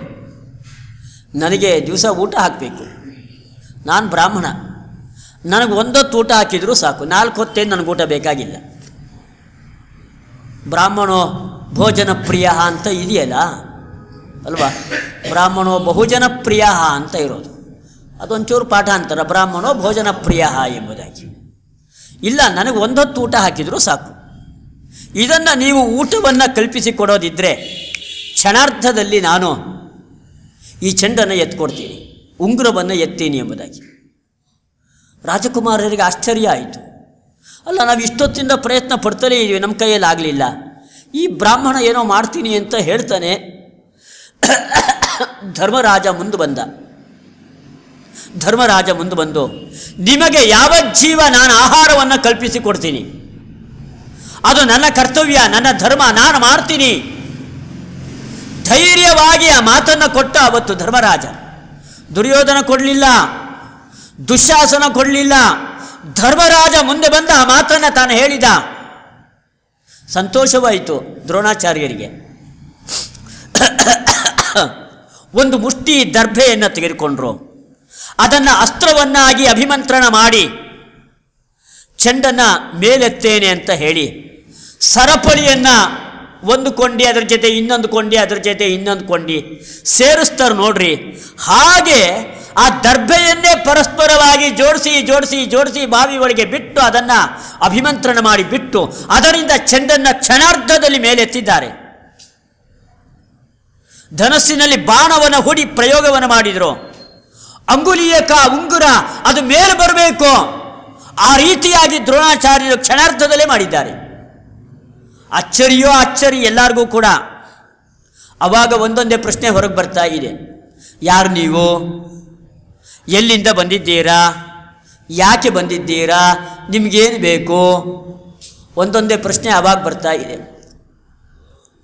ಈ ಪ್ರಶ್ನೆಗಳನ್ನೆಲ್ಲ ಯಾವ ಕೇಳ್ತೀರಾ? ಇವೆಲ್ಲ ಪಾಪ ಚಿಕ್ಕ ಹುಡುಗರು ಇನ್ನೂ ಕೂಡ ಆಟ ಆಡೋರಲ್ವಾ? ನಿಮ್ಮಲ್ಲಿ ಯಾರು ದೊಡ್ಡವರು? ನಿಮಗೆಲ್ಲ ಮನೆಯಲ್ಲಿ ದೊಡ್ಡವರೊಬ್ರು ಇರ್ತಾರಲ್ಲ, ಯಾರದು? ಭೀಷ್ಮಾಚಾರ್ಯರು. ಅವ್ರ ಹತ್ರ ಹೋಗಿ ಹೇಳ್ರಿ, ಈಗ ಬ್ರಾಹ್ಮಣ ಬಂದಿದ್ದಾನೆ ಅಂತ ಭೀಷ್ಮಾಚಾರ್ಯರಲ್ಲಿ ಹೋಗಿ ನೀವೆಲ್ಲ ಹೇಳ್ರಿ ಅಂತ ಕಳಿಸಿಕೊಟ್ರು. ದ್ರೋಣಾಚಾರ್ಯರು ಭೀಷ್ಮಾಚಾರ್ಯರಲ್ಲಿ ಬಂದಿದ್ದಾರೆ.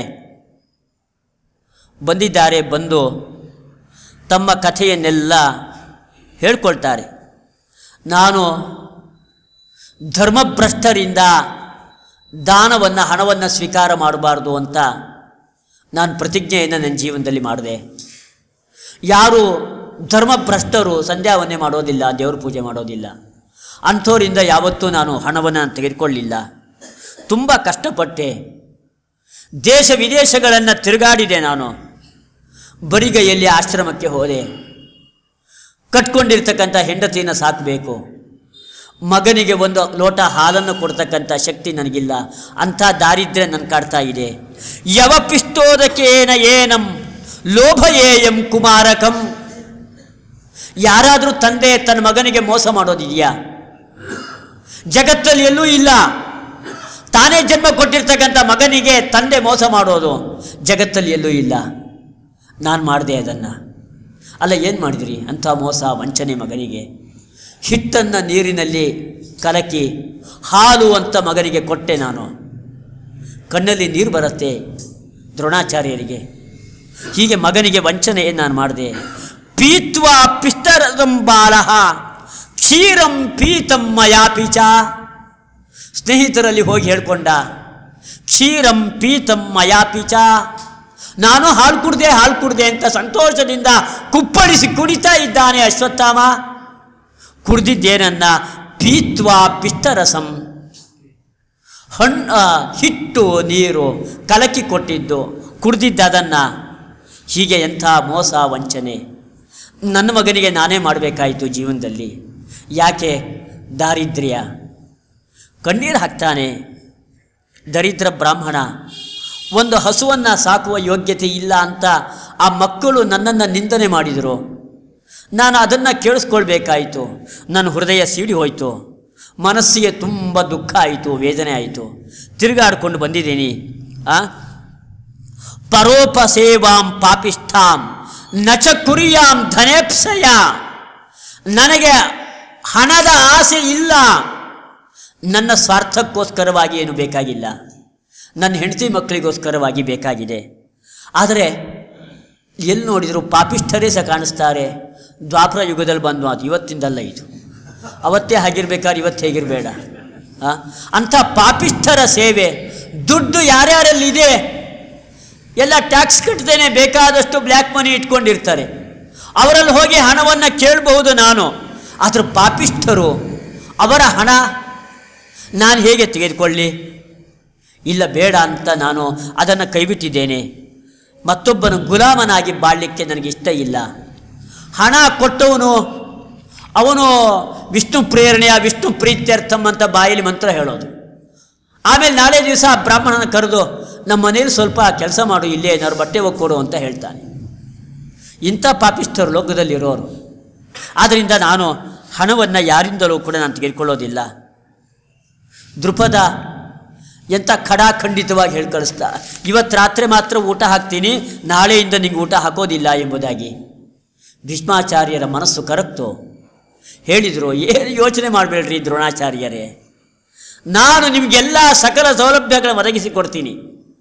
ನೀವು ಕಲ್ತಿರ್ತಕ್ಕಂಥ ಶಸ್ತ್ರವಿದ್ಯೆ ಅದನ್ನು ರಾಜಕುಮಾರರಿಗೆ ಕಳಿಸ್ಕೊಡ್ರಿ ಎಂಬುದಾಗಿ. ದ್ರೋಣಾಚಾರ್ಯರು ಎಲ್ಲ ರಾಜಕುಮಾರರುಗಳಿಗೆ ಶಸ್ತ್ರಾಸ್ತ್ರ ವಿದ್ಯೆಯನ್ನು ಕಲಿಸಿಕೊಟ್ರು. ಅನೇಕ ವರ್ಷಗಳ ಕಾಲ ಅವರಿಗೆಲ್ಲ ಶಸ್ತ್ರಾಸ್ತ್ರ ವಿದ್ಯೆಯನ್ನು ಕಲಿಸಿಕೊಟ್ರು. ಆಮೇಲೆ ಮುಂದೆ ಅವರು ಒಂದು ದಿವಸ ಕೇಳಿದರು, ಎಲ್ಲ ಬೇಕಾದಷ್ಟು ವಿದ್ಯೆಯನ್ನು ನೀವೆಲ್ಲ ಸಂಪಾದನೆ ಮಾಡಿದ್ದೀರಾ, ನನಗೊಂದು ಆಸೆ ಇದೆ, ಆಸೆಯನ್ನು ಯಾರು ಈಡೇರಿಸ್ತೀರಾ ಎಂಬುದಾಗಿ.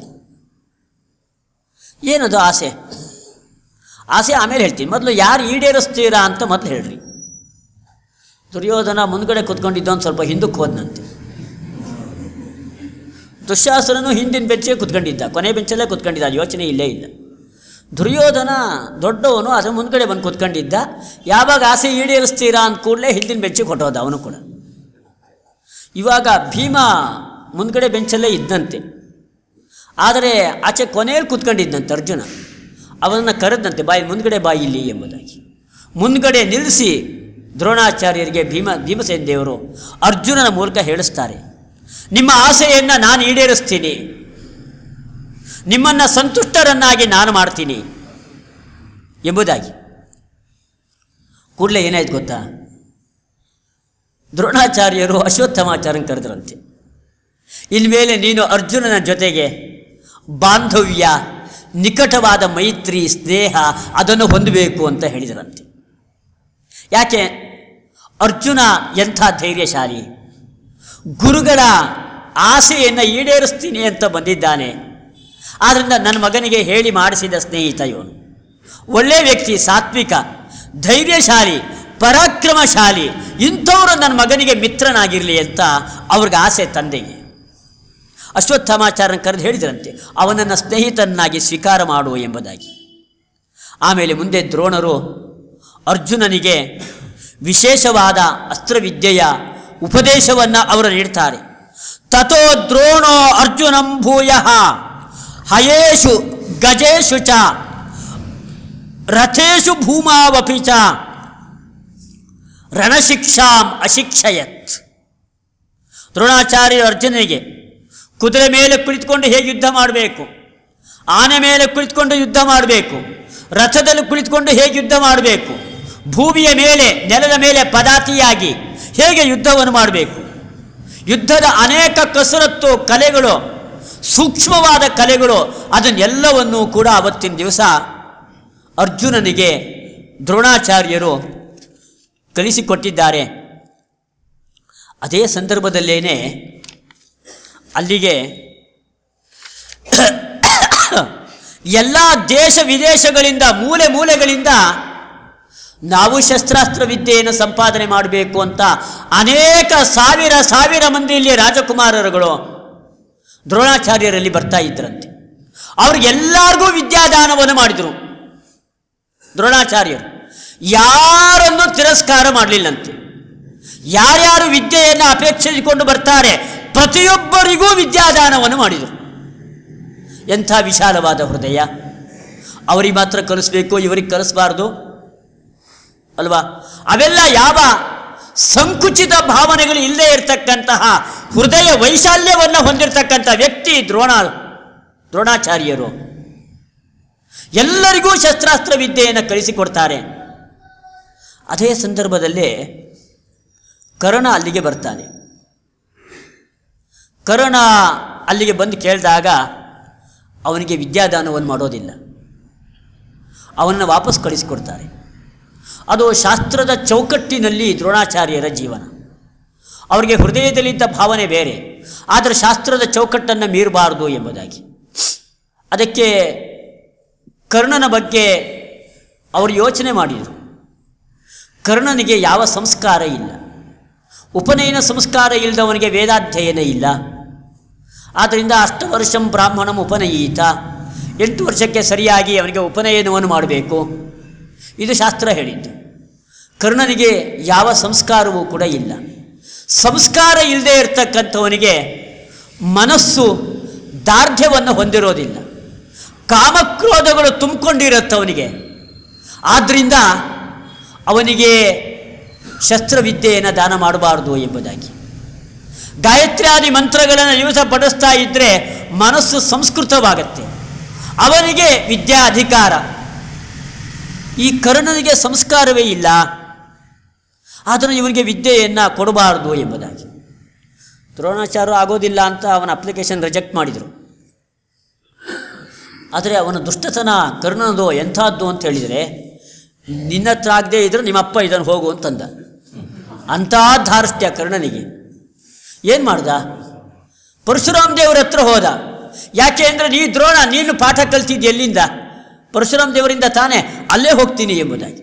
ಅಲ್ಲಿ ಹೋಗಿ ಸುಳ್ಳು ಹೇಳಿ ವಿದ್ಯೆಯನ್ನು ಕಲ್ತ. ಅವನ ಜೀವನಕ್ಕೆ ಏನು ವಿದ್ಯೆ ಪ್ರಯೋಜನ ಬೀಳಲೇ ಇಲ್ಲ. ಯಾಕೆ? ಗುರುದ್ರೋಹ, ಸುಳ್ಳು, ಮೋಸ ಅದು ಮಾಡಿದ್ರಿಂದಾಗಿ ವಿದ್ಯೆ ಅವನಿಗೆ ಬರಿದು ಬರಲಿಲ್ಲ. ಅರ್ಜುನನಿಗೆ ವಿದ್ಯೆ ಬರಿದು ಬಂತು. ಯಾಕೆ? ಗುರುಗಳ ಅನುಗ್ರಹಕ್ಕೆ ತಾನು ಪಾತ್ರನಾಗಿದ್ದ ಅರ್ಜುನ. ಆದರೆ ಇದಕ್ಕೊಂದು ವ್ಯತಿರಿಕ್ತವಾದ ಉದಾಹರಣೆ ಇನ್ನೊಂದು ಹೇಳ್ತೀನಿ. ಈ ದ್ರೋಣಾಚಾರ್ಯರಲ್ಲಿಗೆ ಕರ್ಣ ಬಂದ, ವಾಪಸ್ ಕಳಿಸಿದ್ರು. ಏಕಲವ್ಯ ಬಂದ. ಏಕಲವ್ಯ ತಾನೂ ಕೂಡ ಶಿಷ್ಯನಾಗಿ ವಿದ್ಯೆಯನ್ನು ಕಲಿಬೇಕು ಅಂತ ಬಂದಿದ್ದಾನೆ. ನೋಡಿದರು, ಇವನು ಸಂಸ್ಕಾರಹೀನ, ನಿಷಾದ ಜಾತಿಯಲ್ಲಿ ಹುಟ್ಟಿರ್ತಕ್ಕಂಥವನು, ಇವನು ಸಂಸ್ಕಾರಹೀನ. ಆದರೆ ಇವನಿಗೂ ಕೂಡ ವಿದ್ಯೆ ಕೊಡಬಾರದು. ದ್ರೋಣಾಚಾರ್ಯರ ಕಠಿಣವಾದ ತೀರ್ಮಾನ, ಮತ್ತವರಾಗಲೇ ಪ್ರತಿಜ್ಞೆ ಮಾಡಿಯಾಗಿದೆ. ಇಡೀ ಅಖಂಡ ಭೂಮಂಡಲದಲ್ಲೇ ಅರ್ಜುನನನ್ನು ಅದ್ವಿತೀಯ ಧನುರ್ಧಾರಿಯನ್ನಾಗಿ ಮಾಡ್ತೀನಿ ಎಂಬುದಾಗಿ ಅವರ ಕಠೋರವಾದ ಪ್ರತಿಜ್ಞೆ ಇದೆ. ಅದೇ ರೀತಿ ಅನೇಕ ಸೂಕ್ಷ್ಮ ಕಲೆಗಳನ್ನೆಲ್ಲ ಅರ್ಜುನನಿಗೆ ಕಲಿಸಿಕೊಡ್ತಾ ಇದ್ದಾರೆ. ಹೀಗೆ ಏಕಲವ್ಯ ವಿದ್ಯೆಯನ್ನು ಕೊಡಲಿಲ್ಲ, ಆದರೆ ನಮಸ್ಕಾರ ಮಾಡ್ದ, ವಿನಯವನ್ನು ತೋರಿಸ್ದ. ಕರ್ಣನ ಹಾಗೆ ಧಾರ್ಷ್ಟ್ಯವನ್ನು ತೋರಿಸಲಿಲ್ಲ. ಕರ್ಣ ಭಾರಿ ಧಾರ್ಷ್ಟ್ಯ ತೋರಿಸ್ತಾ, ನೀನಲ್ಲ ಅಂದರೂ ನಿಮ್ಮ ಅಪ್ಪ ಇದ್ದಾನೆ ಎಂಬುದಾಗಿ. ಎಂಥ ಧಾರ್ಷ್ಟ್ಯ, ಎಂಥ ದುಷ್ಟತನ ಕರ್ಣನಲ್ಲಿ. ಏಕಲವ್ಯ ಹಾಗೆ ಧಾರ್ಷ್ಟ್ಯವನ್ನು ತೋರಿಸಲಿಲ್ಲ, ಹಾಗೆ ದುಷ್ಟತನವನ್ನು ತೋರಿಸಲಿಲ್ಲ. ದ್ರೋಣರು ಯೋಚನೆ ಮಾಡಿದರು, ಇವನಲ್ಲಿ ಒಳ್ಳೆಯ ಗುಣಗಳಿದೆ, ಆದರೆ ಏನು ಮಾಡೋದು?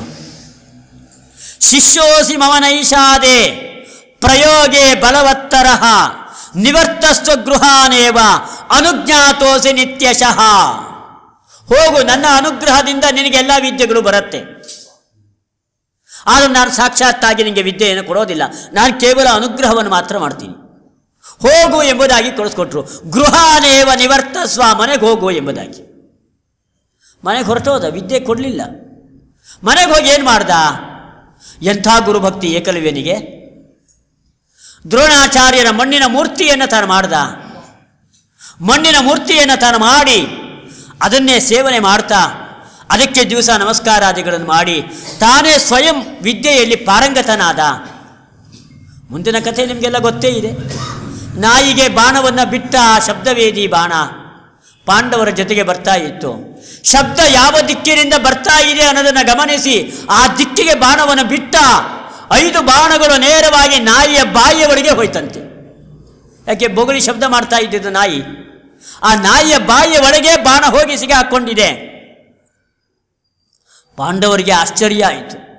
ದ್ರೋಣರಿಗೆ ಬಂದು ಹೇಳಿದರು, ಅರ್ಜುನನನ್ನು ಅದ್ವಿತೀಯನನ್ನಾಗಿ ಮಾಡ್ತೀನಿ ಅಂತ ಹೇಳಿದ್ದೀರಾ, ಆದರೆ ಅಲ್ಲೊಬ್ಬನಿಗೆ ಹೀಗಾಗಿದೆಯಲ್ಲ, ನಿಮ್ಮ ಅನುಗ್ರಹದಿಂದಲೇ ವಿದ್ಯೆ ಕಲ್ತಿದ್ದಾನಂತವ.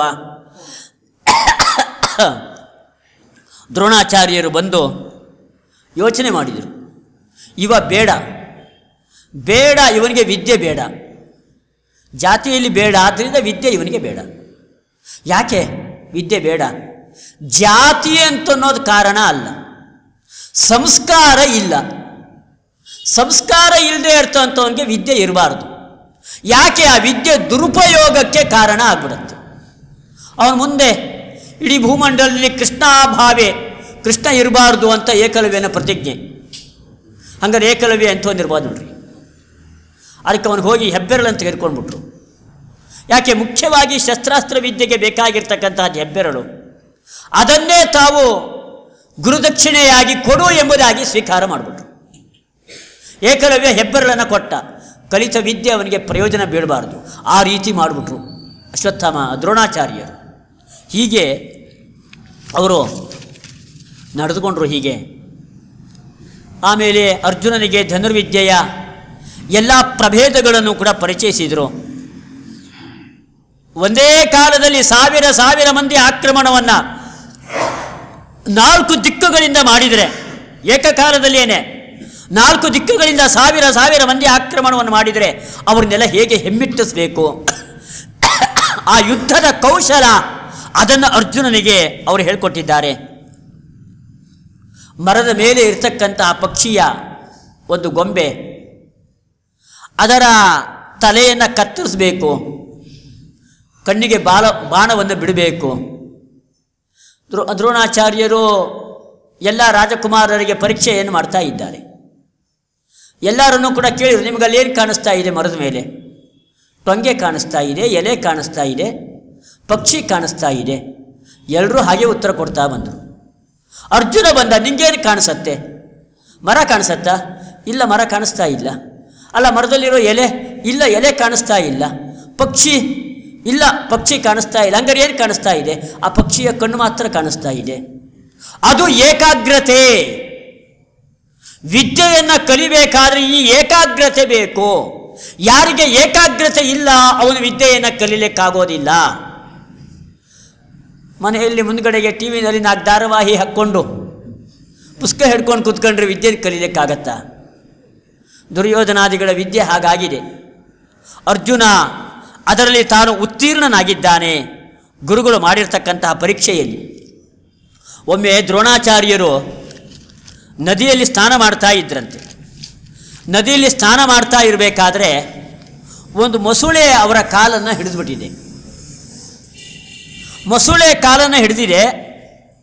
ಅವರು ತಾವೇ ಜಾಡಿಸಿ ಹೊಡೆದು, ಅವರಿಗೆ ಶಕ್ತಿ ಇತ್ತು, ಶಾಪಾದಪಿ ಶರಾದಪಿ, ಮೊಸಳೆಯನ್ನು ಕೊಂದು ಬಿಡ್ಬೋದಾಗಿತ್ತು. ಆದರೂ ಒಂದು ನಾಟಕ ಮಾಡಿದ್ರಂತೆ. ನನ್ನ ರಕ್ಷಿಸ್ರಿ, ಕಾಪಾಡ್ರಿ ಕಾಪಾಡ್ರಿ ಎಂಬುದಾಗಿ ಜೋರಾಗಿ ಕಿರ್ಚ್ಕೊಂಡ್ರಂತೆ. ಎಲ್ಲ ರಾಜಕುಮಾರಿಗೂ ಏನಾಗಿದೆ ಏನಾಗಿದೆ ಅಂತ ಎಲ್ಲ ತುಂಬ ಚಿಂತಾಕ್ರಾಂತರಾದರು. ಮೊಸಳೆ ಎಳಿತಾ ಇದೆ ಅಂತೆ. ಹೋದ್ರು ಬಿಡು ಗುರುಗಳು, ನಮಗಂತೂ ವಿದ್ಯೆ ಎಲ್ಲ ಕಲಿಸ್ಕೊಟ್ಟಾಗಿ ಇದ್ರೇನು ಬಿಟ್ರೇನು ಅಂತ. ಹೀಗೆ ದುರ್ಯೋಧನಾದಿಗಳಿಗೆ ತಿರಸ್ಕಾರ ಗುರುಗಳ ಬಗ್ಗೆ. ಅರ್ಜುನ ಏನು ಮಾಡ್ದ? ಕೂಡಲೇ 5 ಬಾಣಗಳನ್ನು ಪ್ರಯೋಗ ಮಾಡಿದ್ದಾನೆ. ಎಲ್ಲಿ? ನೀರಿನ ಒಳಗಡೆಗೆ ಇರ್ತಕ್ಕಂಥ ಮೊಸಳೆಗೆ 5 ಬಾಣಗಳನ್ನು ಪ್ರಯೋಗ ಮಾಡಿ ಅದರ ಬಾಯನ್ನು ಸೀಡೆ ಹಾಕಿದ್ದಂತೆ. ಸೀಡೆ ಹಾಕಿದ. ಆವಾಗ ದ್ರೋಣಾಚಾರ್ಯರು ಆ ಹಿಡಿತದಿಂದ ಪಾರಾಗಿ ಅವರು ಮೇಲ್ಗಡೆಗೆ ಬಂದಿದ್ದಾರೆ. ಹೀಗೆ ಅರ್ಜುನನ ಕೈ ಚಳಕ, ಅರ್ಜುನನ ಧನುರ್ವಿದ್ಯೆ ನೈಪುಣ್ಯ, ಅದು ದ್ರೋಣರಿಗೆ ಅವನು ಪ್ರೀತಿ ಪಾತ್ರನಾಗಲಿಕ್ಕೆ ಇಂಥ 100 ಪ್ರಸಂಗಗಳು ಕಾರಣ ಆಯಿತು. ಅವನ ಗುರುಭಕ್ತಿ ಅವರಿಗೆ ತುಂಬ ಸಂತೋಷ ಉಂಟು ಮಾಡಿದೆ. ಅವರಿಗೆ ಬ್ರಹ್ಮಾಸ್ತ್ರವನ್ನು, ವಿದ್ಯೆಯನ್ನು ದ್ರೋಣಾಚಾರ್ಯರು ಅವನಿಗೆ ಕಲಿಸಿಕೊಟ್ಟಿದ್ದಾರೆ. ಮುಂದೆ ಎಲ್ಲ ರಾಜಕುಮಾರರ ಕರೆದು ಹೇಳಿದರು, ದ್ರುಪದನನ್ನು ನೀವು ಎಳ್ಕೊಂಡು ಬರಬೇಕು ಎಂಬುದಾಗಿ. ಯೋಚನೆ ಮಾಡಿದರು, ನಾನು ಬ್ರಾಹ್ಮಣ, ನಾನು ಶಸ್ತ್ರವನ್ನು ಹಿಡಿಯೋದು ಬೇಡ. ಬ್ರಾಹ್ಮಣನಾಗಿ ಶಸ್ತ್ರವನ್ನು ಹಿಡಿದು ಯುದ್ಧವನ್ನು ಮಾಡೋದು ಸಮಂಜಸ ಅಲ್ಲ. ಅದಕ್ಕೆ ಗುರುದಕ್ಷಿಣೆಯಾಗಿ ನೀವೆಲ್ಲ ರಾಜಕುಮಾರರುಗಳು ಆ ದ್ರುಪದನನ್ನು ಹಿಡಿದುಕೊಂಡು ಬರಬೇಕು ಎಂಬುದಾಗಿ. ದುರ್ಯೋಧನಾದಿಗಳಿಗೆ ಯಾರ ಕೈಯಲ್ಲೂ ಕೂಡ ಅದಾಗಲೇ ಇಲ್ಲ. ಅದು ಕೊನೆಗೆ ಅರ್ಜುನ ದ್ರೋಣರನ್ನು, ಆ ದ್ರುಪದನನ್ನು ಸೆರೆ ಹಿಡಿದು ಎಳ್ಕೊಂಡು ಬಂದಿದ್ದಾನೆ. ಅರ್ಜುನ ದ್ರುಪದನನ್ನು ಎಳ್ಕೊಂಡು ಬಂದ. ಎಂಥ ಪ್ರಸಂಗ ನೋಡ್ರಿ. ದ್ರೋಣಾಚಾರ್ಯರ ಪರಿಶುದ್ಧವಾದ ಮನಸ್ಸು. ಅವರು ದ್ರುಪದನಿಗೆ ಹೇಳ್ತಾರೆ, ಮಾ ಭೈಹಿ ಪ್ರಾಣಭಯಾತ್ತು ವೀರ ಕ್ಷಮಿಣೋ ಬ್ರಾಹ್ಮಣ ವಯಂ. ನಾನು ಬ್ರಾಹ್ಮಣ, ಕ್ಷಮಾಶೀಲ. ಬ್ರಾಹ್ಮಣನಿಗೆ ಮುಖ್ಯವಾಗಿ ಬೇಕಾಗಿರ್ತಕ್ಕಂತಹ ಗುಣ ಕ್ಷಮೆ. ಅವರೇನು ಅಪರಾಧ ಮಾಡಿದ್ದಾರೆ, ಒಂದು 4 ಆನೆ ಕದ್ದಿದ್ದಾರೆ ಅಂತ ಕುತ್ತಿಗೆನೇ ಹೆಚ್ಚಕ್ಕೆ ಬಿಡೋದಲ್ಲ, ಕ್ಷಮಿಸಬೇಕು. ಕ್ಷಮೆ ಎಂಬುದು ಶ್ರೇಷ್ಠವಾಗಿರ್ತಕ್ಕಂತಹ ಗುಣ. ನಾನು ಬ್ರಾಹ್ಮಣ, ನಾನು ನಿನ್ನ ಜೀವ ತೆಗೆಯೋದಿಲ್ಲ. ಮಾ ಭೈಹಿ ಪ್ರಾಣಭಯಾತ್. ಎಲ್ಲ ಜೀವ ತೆಗೆದ್ಬಿಡ್ತಾನೋ ಏನೋ ಈ ಬ್ರಾಹ್ಮಣ ದ್ರೋಣ ಅಂತ ಹೆದರಬೇಡ. ಖಂಡಿತವಾಗಿಯೂ ಕೂಡ ನಿನ್ನ ಪ್ರಾಣವನ್ನು ತೆಗೆಯೋದಿಲ್ಲ. ನಾನು ಯಾಕೆ ನಿನ್ನನ್ನು ಇವತ್ತು ಬಂಧನ ಮಾಡಿದ್ದೇನೆ ಗೊತ್ತಾ? ನಾನು ನಿನಗೆ ಶಿಕ್ಷೆಯನ್ನು ಕೊಡೋದಿಲ್ಲ, ನಾನು ನಿನಗೆ ಏನು ಮಾಡೋದಿಲ್ಲ. ದ್ರೋಣಾಚಾರ್ಯರ ಮನಸ್ಸು ಎಂಥ ಪರಿಶುದ್ಧ. ಆ ಅಪಮಾನ ಅವತ್ತಾಗಿದ್ದು, ಆ ಅಪಮಾನಕ್ಕೆ ಎಂಥ ಸೇಡು ತೀರಿಸ್ಕೊಳ್ಬೋದಾಗಿತ್ತು ಇವತ್ತಿನ ದಿವಸ. ಆದರೆ ಸೇಡು ತೀರಿಸ್ಕೊಳ್ಬೇಕು ಅಂತನೋ ಮನೋಭಾವ ದ್ರೋಣರಿಗೆ ಸಾಸುವೆ ಕಾಳಿನಷ್ಟೂ ಇಲ್ಲ. ಅಂಥ ಪರಿಶುದ್ಧವಾದ ಮನಸ್ಸನ್ನು ಆ ದ್ರೋಣಾಚಾರ್ಯರು ಹೊಂದಿದ್ರು. ದ್ವೇಷವನ್ನು ಸಾಧಿಸಲಿಲ್ಲ. ದ್ರೋಣಾಚಾರ್ಯಗೆ ಜೀವನದಲ್ಲಿ ಆಸೆ, ನಾನಾಗಲೇ ಹೇಳಿದೆ, ಬ್ರಾಹ್ಮಣೋ ಬಹುಜನ ಪ್ರಿಯ ಎಂಬುದಾಗಿ. ಪ್ರತಿಯೊಬ್ಬರ ಜೊತೆಗೆ ಸಾಮರಸ್ಯದ ಬಾಳನ್ನು ನಡೆಸಬೇಕು ಎಂಬುದಾಗಿ. ನನ್ನ ಅಪ್ಪನ ಶಿಷ್ಯ ಈ ದ್ರುಪದ ದಾರಿ ತಪ್ಪಿದ್ದಾನೆ, ಇವನನ್ನು ಒಳ್ಳೆಯ ದಾರಿಗೆ ತರಬೇಕು. ಅಷ್ಟಕ್ಕೋಸ್ಕರವಾಗಿ ಅಷ್ಟೇ ನಾನು ಇವತ್ತು ಅರ್ಜುನನಿಂದ ನಿನ್ನನ್ನು ಇಲ್ಲಿಗೆ ಎಳೆಸ್ಕೊಂಡು ಬಂದಿದ್ದಷ್ಟೇ. ಆದರೆ ದ್ರುಪದ, ನೀನು ಒಂದು ಮಾತು ಹೇಳ್ದಿ, ಯಯೋರೇವ ಸಮಮಿತ್ತಂ. ಮೈತ್ರಿ ಎಂಬುದು ಬರಬೇಕಾದ್ರೆ ಅವರಿಬ್ಬರಲ್ಲೂ ಕೂಡ ಸಮಾನತೆ ಇರಬೇಕು. ವೈಷಮ್ಯ ಇದ್ದರೆ ಮೈತ್ರಿ ಇಲ್ಲ. ದರಿದ್ರನಿಗೂ ಶ್ರೀಮಂತನಿಗೂ ಮೈತ್ರಿ ಇಲ್ಲ ಅಂತ ಹೇಳ್ದಿ ಅಲ್ವಾ? ಇವತ್ತು ನೀನು ಅರ್ಧ ರಾಜ್ಯ ನನಗೆ ಕೊಟ್ಬಿಡು. ಹೀಗೆ ಹೇಳ್ದ ದ್ರೋಣಾಚಾರ್ಯ. ಹೇಳಿದರು, ದ್ರುಪದ ಆಯಿತು, ಜೀವ ಉಳಿದ್ರು ಸಾಕು ಆಯಿತು ಎಂಬುದಾಗಿ ಅಂತ. ಅರ್ಧ ರಾಜ್ಯವನ್ನು ದ್ರೋಣಾಚಾರ್ಯ ತೆಗೆದುಕೊಂಡ್ರು. ಆದರೂ ಎಂದಿಗೂ ರಾಜ್ಯ ಸುಖವನ್ನು ಅವರು ಬಯಸಲಿಲ್ಲ, ರಾಜ್ಯ ಸುಖವನ್ನು ಅನುಭವಿಸಲಿಲ್ಲ. ಹಸ್ತಿನಾವತಿಯಲ್ಲೇ ಒಂದು ಹೊತ್ತು ಊಟ ಮಾಡಿಕೊಂಡಿದ್ರು, ಏನೋ ಒಂದು ಅನ್ನ ತಿಳಿ ಸಾರು ಅಷ್ಟೇ ಹೊರತಾಗಿ ರಾಜ್ಯದ ಸಂಪತ್ತಿನ ಭೋಗವನ್ನು ಅವರೆಂದೂ ಕೂಡ ದ್ರೋಣಾಚಾರ್ಯರು ಮಾಡಲಿಲ್ಲ. ಅದು ಯಾಕೆ ಅಂದರೆ ನಾವಿಬ್ಬರಲ್ಲೂ ಕೂಡ ಮೈತ್ರಿ ಬೆಳಿಬೇಕಾದ್ರೆ ಇಬ್ಬರು ಸಮಾನ ಆಗಿರಬೇಕಲ್ವ. ಆದರೆ ಅರ್ಧ ರಾಜ್ಯಕ್ಕೆ ನಾನು ರಾಜ, ಇನ್ನು ಅರ್ಧ ರಾಜ್ಯಕ್ಕೆ ನೀನು ರಾಜ.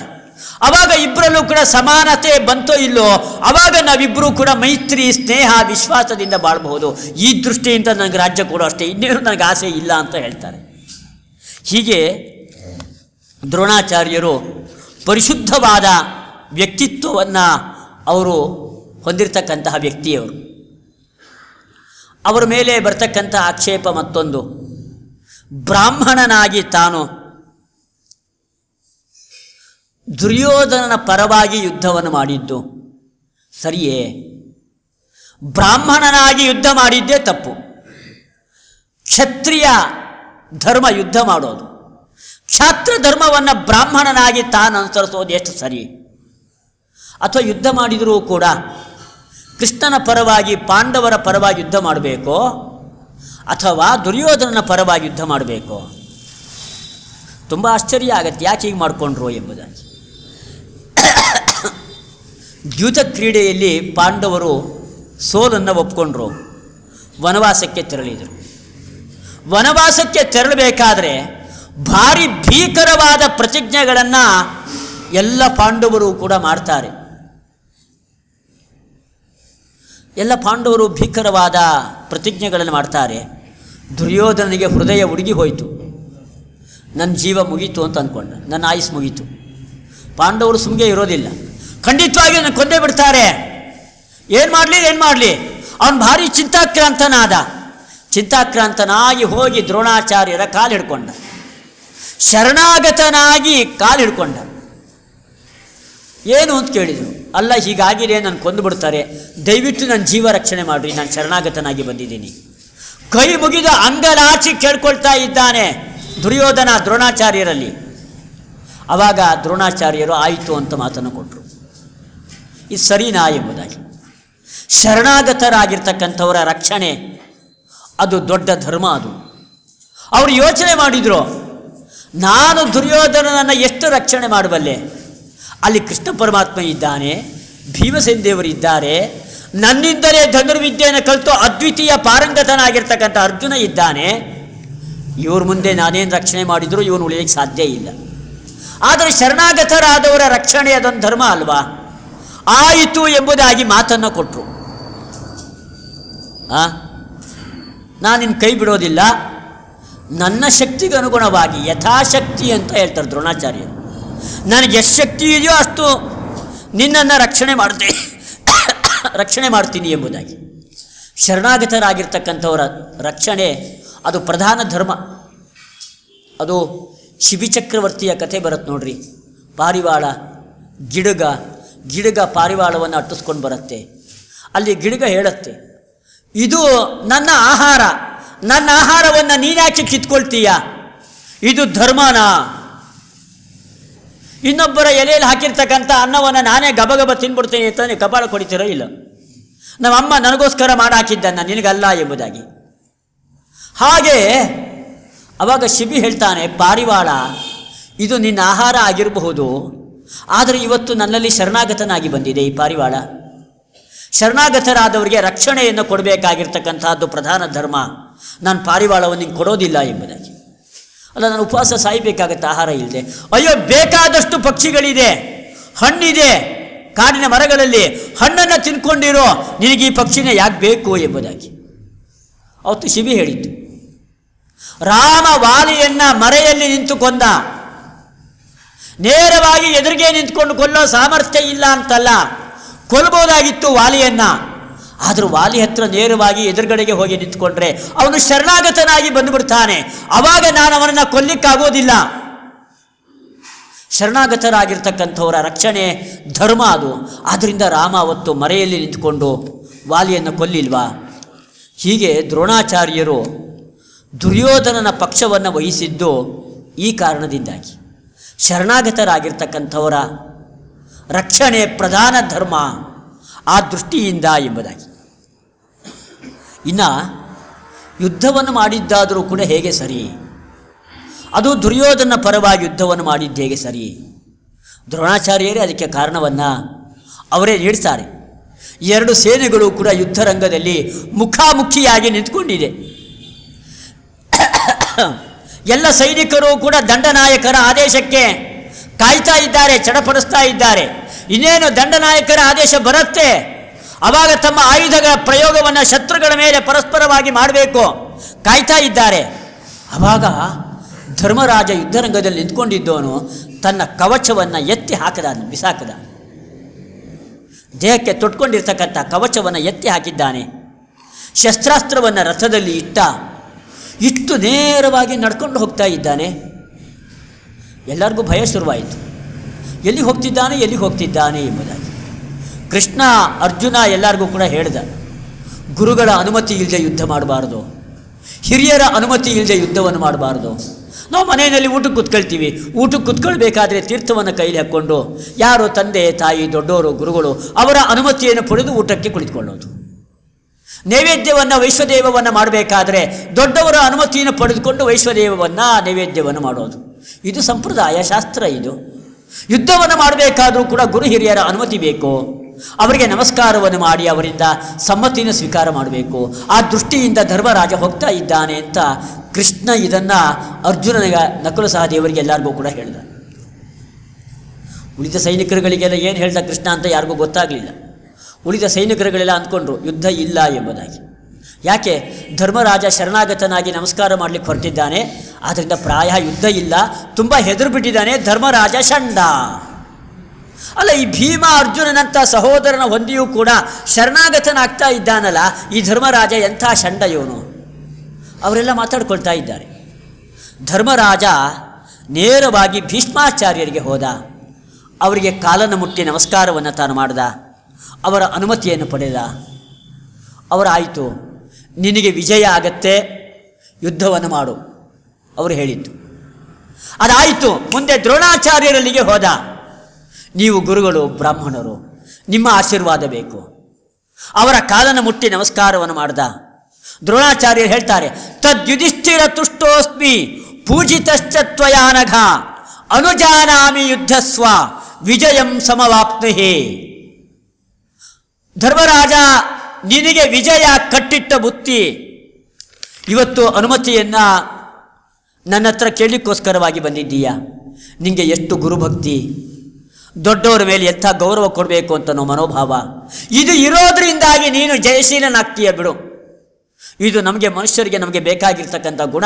ಅದನ್ನು ದ್ರೋಣಾಚಾರ್ಯರಿಂದ ನಾವು ಕಲಿಬಹುದು. ಅದನ್ನು ಧರ್ಮರಾಜನಿಗೆ ಅವರು ಹೇಳ್ತಾ ಇದ್ದಾರೆ. ನಿಮ್ಮ ಪಕ್ಷವನ್ನು ವಹಿಸಿ ನಾನು ಯುದ್ಧವನ್ನು ಮಾಡಬೇಕು, ಅಂದರೆ ಪಾಂಡವರ ಪಕ್ಷವನ್ನು ವಹಿಸಿ ನಾನು ಯುದ್ಧವನ್ನು ಮಾಡಬೇಕು. ಆದರೆ ನನ್ನ ಕೈಯಲ್ಲಿ ಸಾಧ್ಯ ಇಲ್ಲ. ಯಾಕೆ ಸಾಧ್ಯ ಇಲ್ಲ? ಅವರು ಹೇಳ್ತಾರೆ, ಅರ್ಥಸ್ಯ ಪುರುಷೋ ದಾಸಃ ದಾಸಸ್ತ್ವರ್ಥೋ ನ ಕಸ್ಯಚಿತೋ ಇತಿ ಸತ್ಯಂ ಮಹಾರಾಜ ಬದ್ಧೋಸ್ಮಿ ಅರ್ಥೇನ ಕೌರವೈಹಿ. ಮಹಾರಾಜ ಅವರು ಧರ್ಮರಾಜನಿಗೆ ಸಂಬೋಧನೆ ಮಾಡೋದು. ಅವರಿಗೆ ನಿಶ್ಚಯ ಧರ್ಮರಾಜನೇ ರಾಜನಾಗೋದು ಎಂಬುದಾಗಿ. ಆದರೆ ಅವರು ಮಹಾರಾಜ ಅಂತ ಸಂಬೋಧನೆ ಮಾಡ್ತಾರೆ. ಅವರಿಗೆ ಮುಂದೆ ಏನಾಗುತ್ತೆ ಅನ್ನೋ ಪರಿಪೂರ್ಣವಾದ ಜ್ಞಾನ ಅವರಿಗಿದೆ. ದ್ರೋಣಾಚಾರ್ಯರಿಗೆ ಸಂಪತ್ತಿನ ದುರಾಸೆ ಇದು ಮನುಷ್ಯ ಸಹಜವಾದದ್ದು. ಯಾರಿಗೆ ಹಣದ ಆಸೆ ಇರೋದಿಲ್ಲ. ನಾನು ಯಾವಾಗಲೂ ಹೇಳ್ತಾ ಇರ್ತೀನಿ, ಒಂದು ತ್ರಿಕೋನ ಸಿದ್ಧಾಂತ ಅಂತ ಒಂದಿದೆ. ಕೀರ್ತಿ, ಪ್ರತಿಷ್ಠೆ, ಹಣ. ಮನುಷ್ಯ ಬದುಕೋದೆಲ್ಲ ಈ ಮೂರಲ್ಲೇ. ತನಗೆ ಕೀರ್ತಿ ಬೇಕು ಅಂತ ಕೆಲವರು ಒದ್ದಾಡ್ತಾರೆ. ಕೆಲವರು ಕೀರ್ತಿ ಇಲ್ಲದೆ ಇದ್ದರೂ ಪರವಾಗಿಲ್ಲ, ದುಡ್ಡು ಬೇಕು ಅಂತ ಹಪಾಪಿಸ್ತಾರೆ. ಕೆಲವರಿಗೆ ನಮಗೆ ದೊಡ್ಡ ಅಧಿಕಾರ ಬೇಕು ಅಂತನೋ ದುರಾಸೆ. ಹೀಗೆ ಜಗತ್ತಲ್ಲಿರೋರೆಲ್ಲ ಮಂದಿ ತ್ರಿಕೋನದಲ್ಲಿ ಬಂಧಿತರಾಗಿರೋರು. ಒಂದ ಕೀರ್ತಿ, ಒಂದ ಪ್ರತಿಷ್ಠೆ, ಒಂದ ಹಣ. ದ್ರೋಣಾಚಾರ್ಯರು ಹೇಳ್ತಾರೆ, ನನಗೆ ಸಂಪತ್ತಿನ ದುರಾಸೆ ನನಗಲ್ಲ, ನನ್ನ ಹೆಂಡ್ತಿನ ಸಾಕಬೇಕು, ನನ್ನ ಮಗನ ಸಾಕಬೇಕು.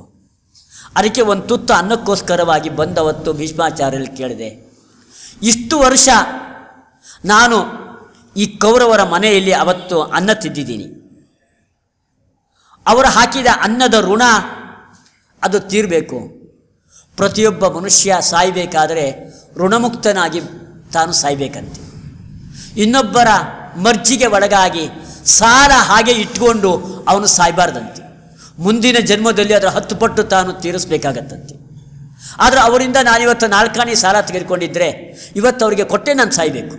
ಋಣಮುಕ್ತನಾಗಿ ಮನುಷ್ಯ ಸಾಯಬೇಕು.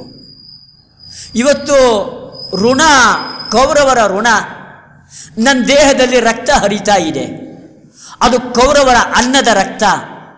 ನಾನಿವತ್ತು ಅವರ ಪರವಾಗಿ ಯುದ್ಧವನ್ನು ಮಾಡ್ತೀನಿ. ಯುದ್ಧದಿಂದ ಋಣಮೋಚನೆ ಆಗತ್ತೆ. ಧರ್ಮರಾಜ, ನಿನಗೇನು ಕೂಡ ಹಾನಿ ಇಲ್ಲ. ನಿನ್ನ ಪಕ್ಷದಲ್ಲಿ ಕೃಷ್ಣ ಇದ್ದಾನೆ. ಎಲ್ಲಿ ಕೃಷ್ಣ ಇದ್ದಾನೆ ಅಲ್ಲಿ ಜಯ, ಎಲ್ಲಿ ಧರ್ಮ.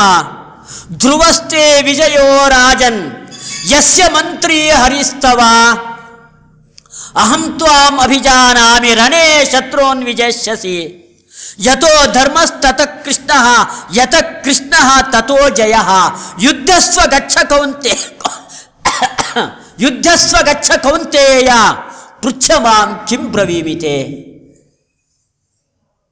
ಹೋಗು, ನನ್ನ ಮೇಲೂ ಬಾಣ ಪ್ರಯೋಗವನ್ನು ಮಾಡು, ಯುದ್ಧ ಮಾಡು.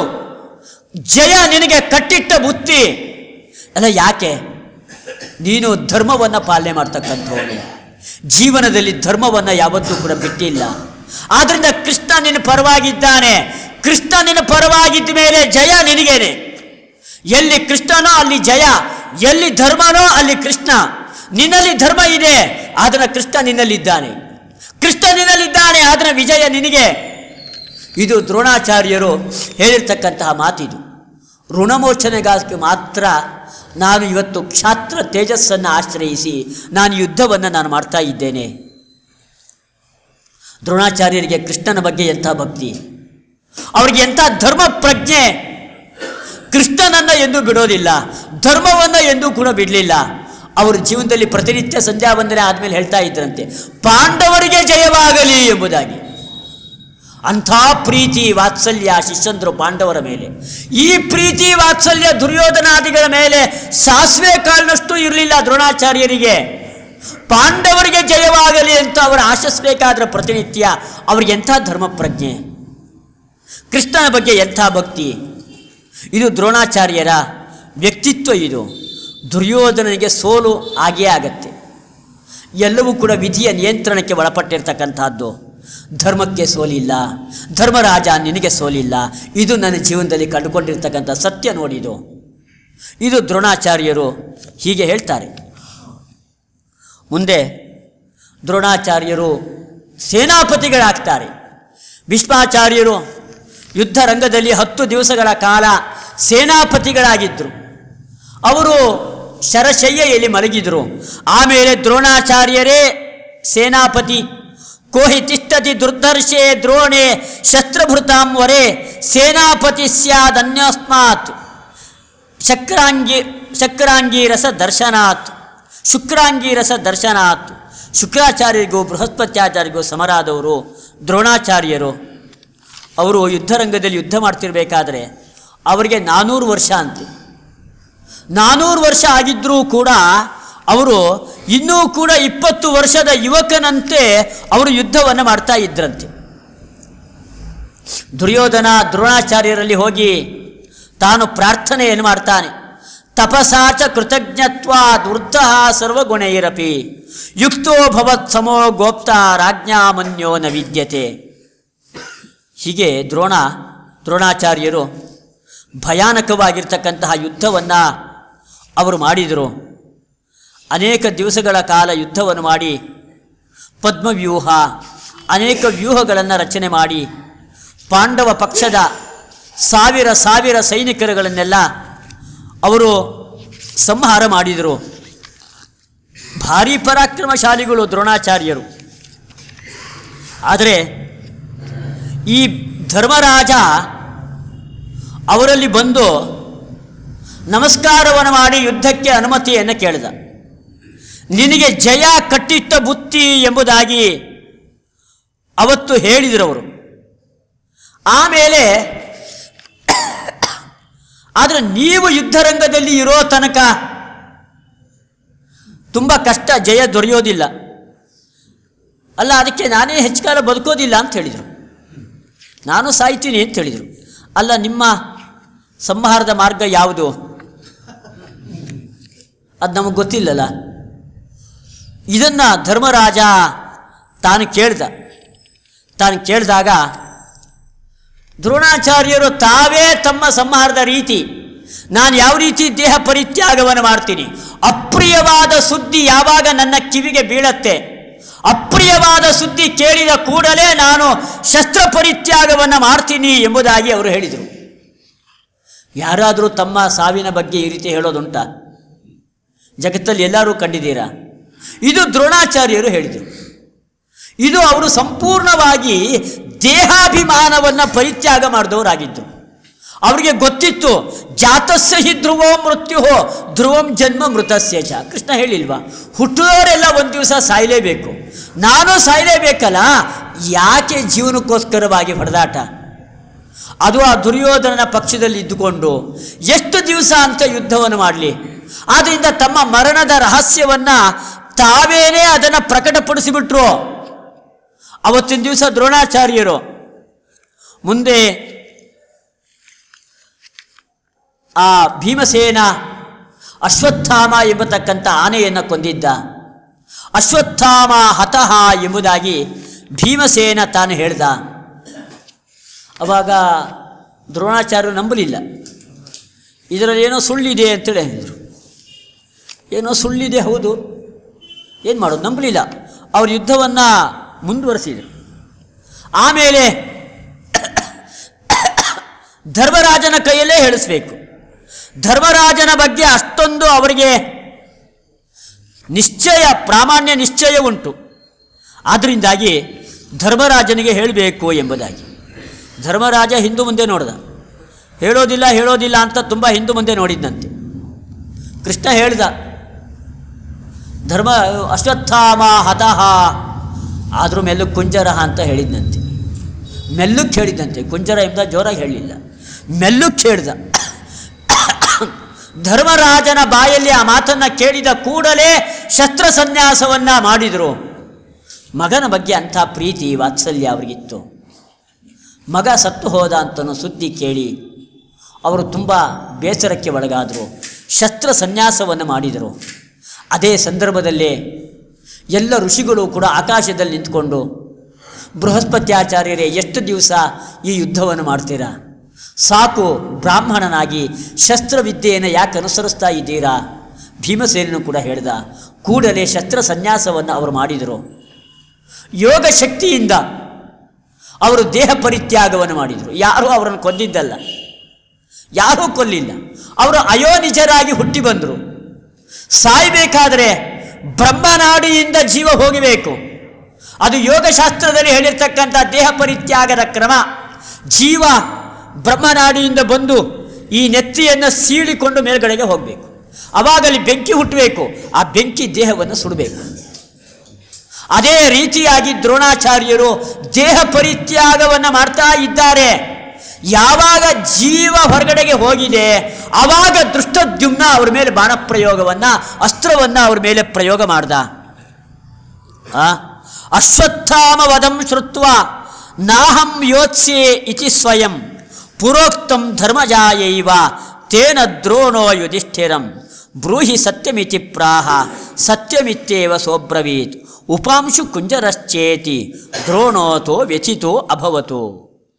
ಮುಂದೆ ದೃಷ್ಟದ್ಯುಮ್ನ ದ್ರೋಣಾಚಾರ್ಯ ಕೊಲ್ಲಿಕ್ಕೋಸ್ಕರವಾಗಿ ಹುಟ್ಟಿದವನು. ರಥಕ್ಕೆ ಹಾರಿದ್ದಾನೆ ದೃಷ್ಟದ್ಯುಮ್ನ. ಹಾರಿ ಅವರ ಜುಟ್ಟನ್ನು ಹಿಡ್ಕೊಂಡಿದ್ದಾನೆ. ಚಿತ್ವ ಅಸಿನ ತಸ್ಯ ಶಿರಃ, ಅವರ ಕುತ್ತಿಗೆಯನ್ನು ಖಡ್ಗದಿಂದ ತುಂಡು ಮಾಡಿದ್ದಾನೆ, ಅವರ ತಲೆಯನ್ನು ತುಂಡು ಮಾಡಿದ್ದಾನೆ. ದೃಷ್ಟ್ವಾ ಕೃಪಸ್ಥಂ ಸುಭೃಶಂ ಭಯಾರ್ಧಿತಃ ಸಂಪ್ರಾದ್ರವತ್ ವಾಜಿನಮೇಕಮಾಸ್ಥಿತಃ. ಕೃಪಾಚಾರ್ಯ ಹೆದರ್ಕೊಂಡು ಓಡಿ ಹೋದರು. ಆವಾಗ ದೇವಲೋಕದ ಎಲ್ಲ ಋಷಿಗಳು ಅಲ್ಲಿ ಜಯಕಾರವನ್ನು ಮಾಡಿದ್ದಾರೆ. ಆ ಜೀವ ಅಲ್ಲಿ ಹೊರಗಡೆಗೆ ಹೋಗ್ತಾ ಇದೆ. ಆ ದೇಹದಿಂದ ಹೊರಗೋಯ್ತು ಆ ಜೀವ ಹೋಗ್ತಿರ್ಬೇಕಾದ್ರೆ ಜನ ನೋಡ್ತಾರಂತೆ ಆಕಾಶದಲ್ಲಿ, ಇವತ್ತೇನು 2 ಸೂರ್ಯ ಎಂಬುದಾಗಿ. ಇದುವರೆಗೂ ಒಬ್ಬನೇ ಸೂರ್ಯ ಇದ್ನಲ್ಲ, ಇವಾಗ ಇನ್ನೊಬ್ಬ ಸೂರ್ಯ ಉದಯಿಸ್ತಾ. ಇದಂಗೆ ಇನ್ನೊಬ್ಬ ಸೂರ್ಯ ಜಗತ್ತಲ್ಲಿ ಎಲ್ಲೂ ಇಲ್ಲಲ್ಲ, ಇನ್ನೊಬ್ಬ ಸೂರ್ಯ ಹೇಗೆ ಬಂತು ಎಂಬುದಾಗಿ. ಆ ಜೀವ ಅಷ್ಟು ಪ್ರಕಾಶಮಾನನಾಗಿದ್ದಂತೆ. ಆ ಬೃಹಸ್ಪತ್ಯಾಚಾರ್ಯರು ದೇವತಾ ಗುರುಗಳು ಅವರ ಜೀವ ಸ್ವರೂಪ ಅಂಥ ತೇಜೋಭೂಯಿಷ್ಠವಾಗಿರ್ತಕ್ಕಂಥದ್ದು. ಅವರು ದುರ್ಯೋಧನನ ಪರವಾಗಿ ಯುದ್ಧವನ್ನು ಮಾಡಿದ್ದೆಲ್ಲ ಯಾಕೆ? ಪ್ರಧಾನಾಂಗಂ ಹಿ ಮಾರುತಿ. ಎಲ್ಲ ದೇವತೆಗಳು ಕೂಡ ಪರಮಾತ್ಮನ ಸೇವೆಯನ್ನು ಮಾಡಬೇಕು ಎಂಬುದಾಗಿ ಎಲ್ಲ ಪ್ರಾರ್ಥನೆಯನ್ನು ಮಾಡಿದರು. ಹಾಗೆ ದ್ರೋಣಾಚಾರ್ಯರು ಕೂಡ ಬೃಹಸ್ಪತ್ಯಾಚಾರ್ಯರು ದ್ರೋಣಾಚಾರ್ಯರಾಗಿ ಅವರು ಅವತಾರವನ್ನು ಮಾಡಿದವರು. ಅವತಾರವನ್ನು ಮಾಡಿ ದುರ್ಯೋಧನನ ಪಕ್ಷದಲ್ಲಿ ಇದ್ಕೊಂಡು ಯುದ್ಧವನ್ನು ಮಾಡಿದರು. ಒಂದು ಪಕ್ಷ ಈ ಭೀಷ್ಮ ದ್ರೋಣ ಭಾರೀ ಸ್ನೇಹ ಅವರಿಬ್ಬರಲ್ಲೂ ಕೂಡ, ಭಾರೀ ವಿಶ್ವಾಸ, ಭಾರೀ ಸ್ನೇಹ. ಯಾಕೆಂದರೆ ಪರಶುರಾಮ ದೇವರಲ್ಲೇ ಇಬ್ಬರು ಒಟ್ಟಿಗೆ ಓದ್ತಾ ಇದ್ದರು. ದೃಪದನಂತೆ ಭೀಷ್ಮಾಚಾರ್ಯ ಆಗಿರಲಿಲ್ಲ. ಅವರು ಒಳ್ಳೆಯ ಸ್ನೇಹ ವಿಶ್ವಾಸವನ್ನೆಲ್ಲ ದ್ರೋಣಾಚಾರ್ಯರ ಜೊತೆಗೆ ಯಾವತ್ತೂ ಕೂಡ ಹೊಂದಿದವರು ಅವರು. ಆದ್ದರಿಂದ ಭೀಷ್ಮಾಚಾರ್ಯರು ಕುರುಕುಲದ ಪಿತಾಮಹನಾಗಿ ಋಣಮುಕ್ತನಾಗಬೇಕು ಎಂಬುದಾಗಿ ದುರ್ಯೋಧನನ ಪರವಾಗಿ ಯುದ್ಧವನ್ನು ಮಾಡಿದರು. ದ್ರೋಣಾಚಾರ್ಯರು ಅದೇ ಮಾರ್ಗವನ್ನು ತಾವು ಅನುಸರಿಸಿದರು. ಒಂದು ಪಕ್ಷ ದ್ರೋಣಾಚಾರ್ಯರು ದುರ್ಯೋಧನನ ಪರವಾಗಿ ಯುದ್ಧ ಮಾಡದೇ ಇದ್ದಿದ್ರೆ, ಪಾಂಡವರ ಪಕ್ಷಕ್ಕೆ ಬಂದಿದ್ದಿದ್ರೆ ಅವತ್ತು ಯುದ್ಧವೇ ಆಗ್ತಾ ಇರಲಿಲ್ಲ. ದುರ್ಯೋಧನಿಗೆ ಇಬ್ಬರ ಮೇಲೆ ಧೈರ್ಯ, ಅವರಿಗೆ ಕರ್ಣನ ಮೇಲೂ ಧೈರ್ಯ ಇರಲಿಲ್ಲ ಒಳನೋಟದಲ್ಲಿ, ಅದು ಹೊರಗಡೆಗೆ ಮಾತ್ರ. ಯಾಕೆ? ಪಾಂಡವರ ವಿರುದ್ಧವಾಗಿ ಎತ್ತು ಕಟ್ಟಬೇಕಾಗಿದೆ. ಅದಕ್ಕೆ ಕರ್ಣ ಒಬ್ಬ ಬಲಿಪಶು ಅಷ್ಟೇ ಅವತ್ತಿನ ದಿವಸ. ಅವನಿಗೇನು ಪ್ರಾಮಾಣಿಕವಾದ ಪ್ರೀತಿ ವಿಶ್ವಾಸ ಕರ್ಣನ ಬಗ್ಗೆ ದುರ್ಯೋಧನಿಗೆ ಇರಲಿಲ್ಲ. ಅವನಿಗೆ ನಂಬಿಕೆ, ವಿಶ್ವಾಸ, ಸಾಮರ್ಥ್ಯ, ಧೈರ್ಯದ ಮೇಲೆ ಯಾರ ಮೇಲಿತ್ತು ಅಂತ ಹೇಳಿದರೆ ಈ ಭೀಷ್ಮಾಚಾರ್ಯರು ದ್ರೋಣಾಚಾರ್ಯರ ಮೇಲೆ ಇದ್ದಿದ್ದು. ಆದರೆ ಇವರಿಬ್ಬರೂ ಕೂಡ ದುರ್ಯೋಧನ ಪರವಾಗಿ ಯುದ್ಧ ಮಾಡದೇ ಇದ್ದಿದ್ರೆ ಪರಮಾತ್ಮನ ಅವತಾರದ ಕಾರ್ಯ ಯಾವುದು? ಭೂಭಾರ ಹರಣ, ದುಷ್ಟ ಕ್ಷತ್ರಿಯರ ಹನನ, ಅದು ಆಗ್ತಾನೇ ಇರಲಿಲ್ಲ. ದುರ್ಯೋಧನ ಯುದ್ಧವನ್ನೇ ಮಾಡ್ತಾ ಇರಲಿಲ್ಲ, ಶರಣಾಗತನಾಗಿ ಬಂದ್ಬಿಡ್ತಿದ್ನೋ ಏನೋ. ಅದಕ್ಕೋಸ್ಕರವಾಗಿಯೇ ದುರ್ಯೋಧನ ಪರವಾಗಿ ದ್ರೋಣಾಚಾರ್ಯರು ಯುದ್ಧವನ್ನು ಮಾಡಿದ್ದು. ಹೀಗೆ ಪರಿಶುದ್ಧವಾದ ನಿಷ್ಕಲ್ಮಶವಾದ ವ್ಯಕ್ತಿತ್ವವನ್ನು ಹೊಂದಿರತಕ್ಕಂತಹ ಒಬ್ಬ ಬ್ರಾಹ್ಮಣ ದ್ರೋಣಾಚಾರ್ಯರು. ಅವರಿಂದ ಕಲಿಬೇಕಾಗಿರ್ತಕ್ಕಂಥದ್ದು ನೂರಾರು ಗುಣಗಳಿದೆ. ಅವರ ಸಹನಶೀಲತೆ, ಅವರ ವಿದ್ಯೆ ಎಲ್ಲವೂ ದೊಡ್ಡ ಮಟ್ಟದ್ದು. ಅದನ್ನು ನಮ್ಮ ಜೀವನದಲ್ಲಿ ರೂಢಿಸ್ಕೊಳ್ಬೇಕು. ಆ ಬೃಹಸ್ಪತ್ಯಾಚಾರ್ಯರ ಅನುಗ್ರಹ ನಮ್ಮೆಲ್ಲರ ಮೇಲೂ ಕೂಡ ಆಗಲಿ ಎಂಬುದಾಗಿ ನಾನು ಪ್ರಾರ್ಥನೆಯನ್ನು ಮಾಡ್ತಾ, ಈ ಮಠದ ಆಡಳಿತ ಮಂಡಳಿಯವರು ಮಾಡ್ತಾ ಇರತಕ್ಕಂತಹ ಒಳ್ಳೆಯ ಕೆಲಸ, ಅದಕ್ಕೆ ನಾನು ಅಭಿನಂದನೆಗಳನ್ನು ಸಲ್ಲಿಸಿ ಇದೆಲ್ಲ ಪುಣ್ಯವನ್ನು ನನ್ನ ಗುರುಗಳ ಒಳಗಡೆಗೆ ಅಂತರ್ಯಾಮಿಯಾದ ಮಧ್ವಾಂತರ್ಗತ ಗೋಪಾಲಕೃಷ್ಣನಿಗೆ ಕೃಷ್ಣಾರ್ಪಣ ಮಸ್ತು ಅಂತ ಸಮರ್ಪಿಸ್ತಾ ಇದ್ದೇನೆ. 8 ಗಂಟೆಗೆ ಮುಗಿಸ್ಬೇಕಾಗಿತ್ತು, ಆದರೆ ನನಗೆ ಸ್ವಲ್ಪ ಸಮಯ ಪ್ರಜ್ಞೆ ಕಡಿಮೆ, ಆಚೆ ಕಡೆ ಗಮನ ಕೊಡಲಿಲ್ಲ, ಸ್ವಲ್ಪ ವಿಳಂಬ ಆಗಿದೆ. ದಯವಿಟ್ಟು ಎಲ್ಲರೂ ಕೂಡ ಕ್ಷಮಿಸಬೇಕು ಎಂಬುದಾಗಿಯೂ ಕೂಡ ನಾನು ಕೇಳ್ಕೊಳ್ತಾ ಇದ್ದೆ.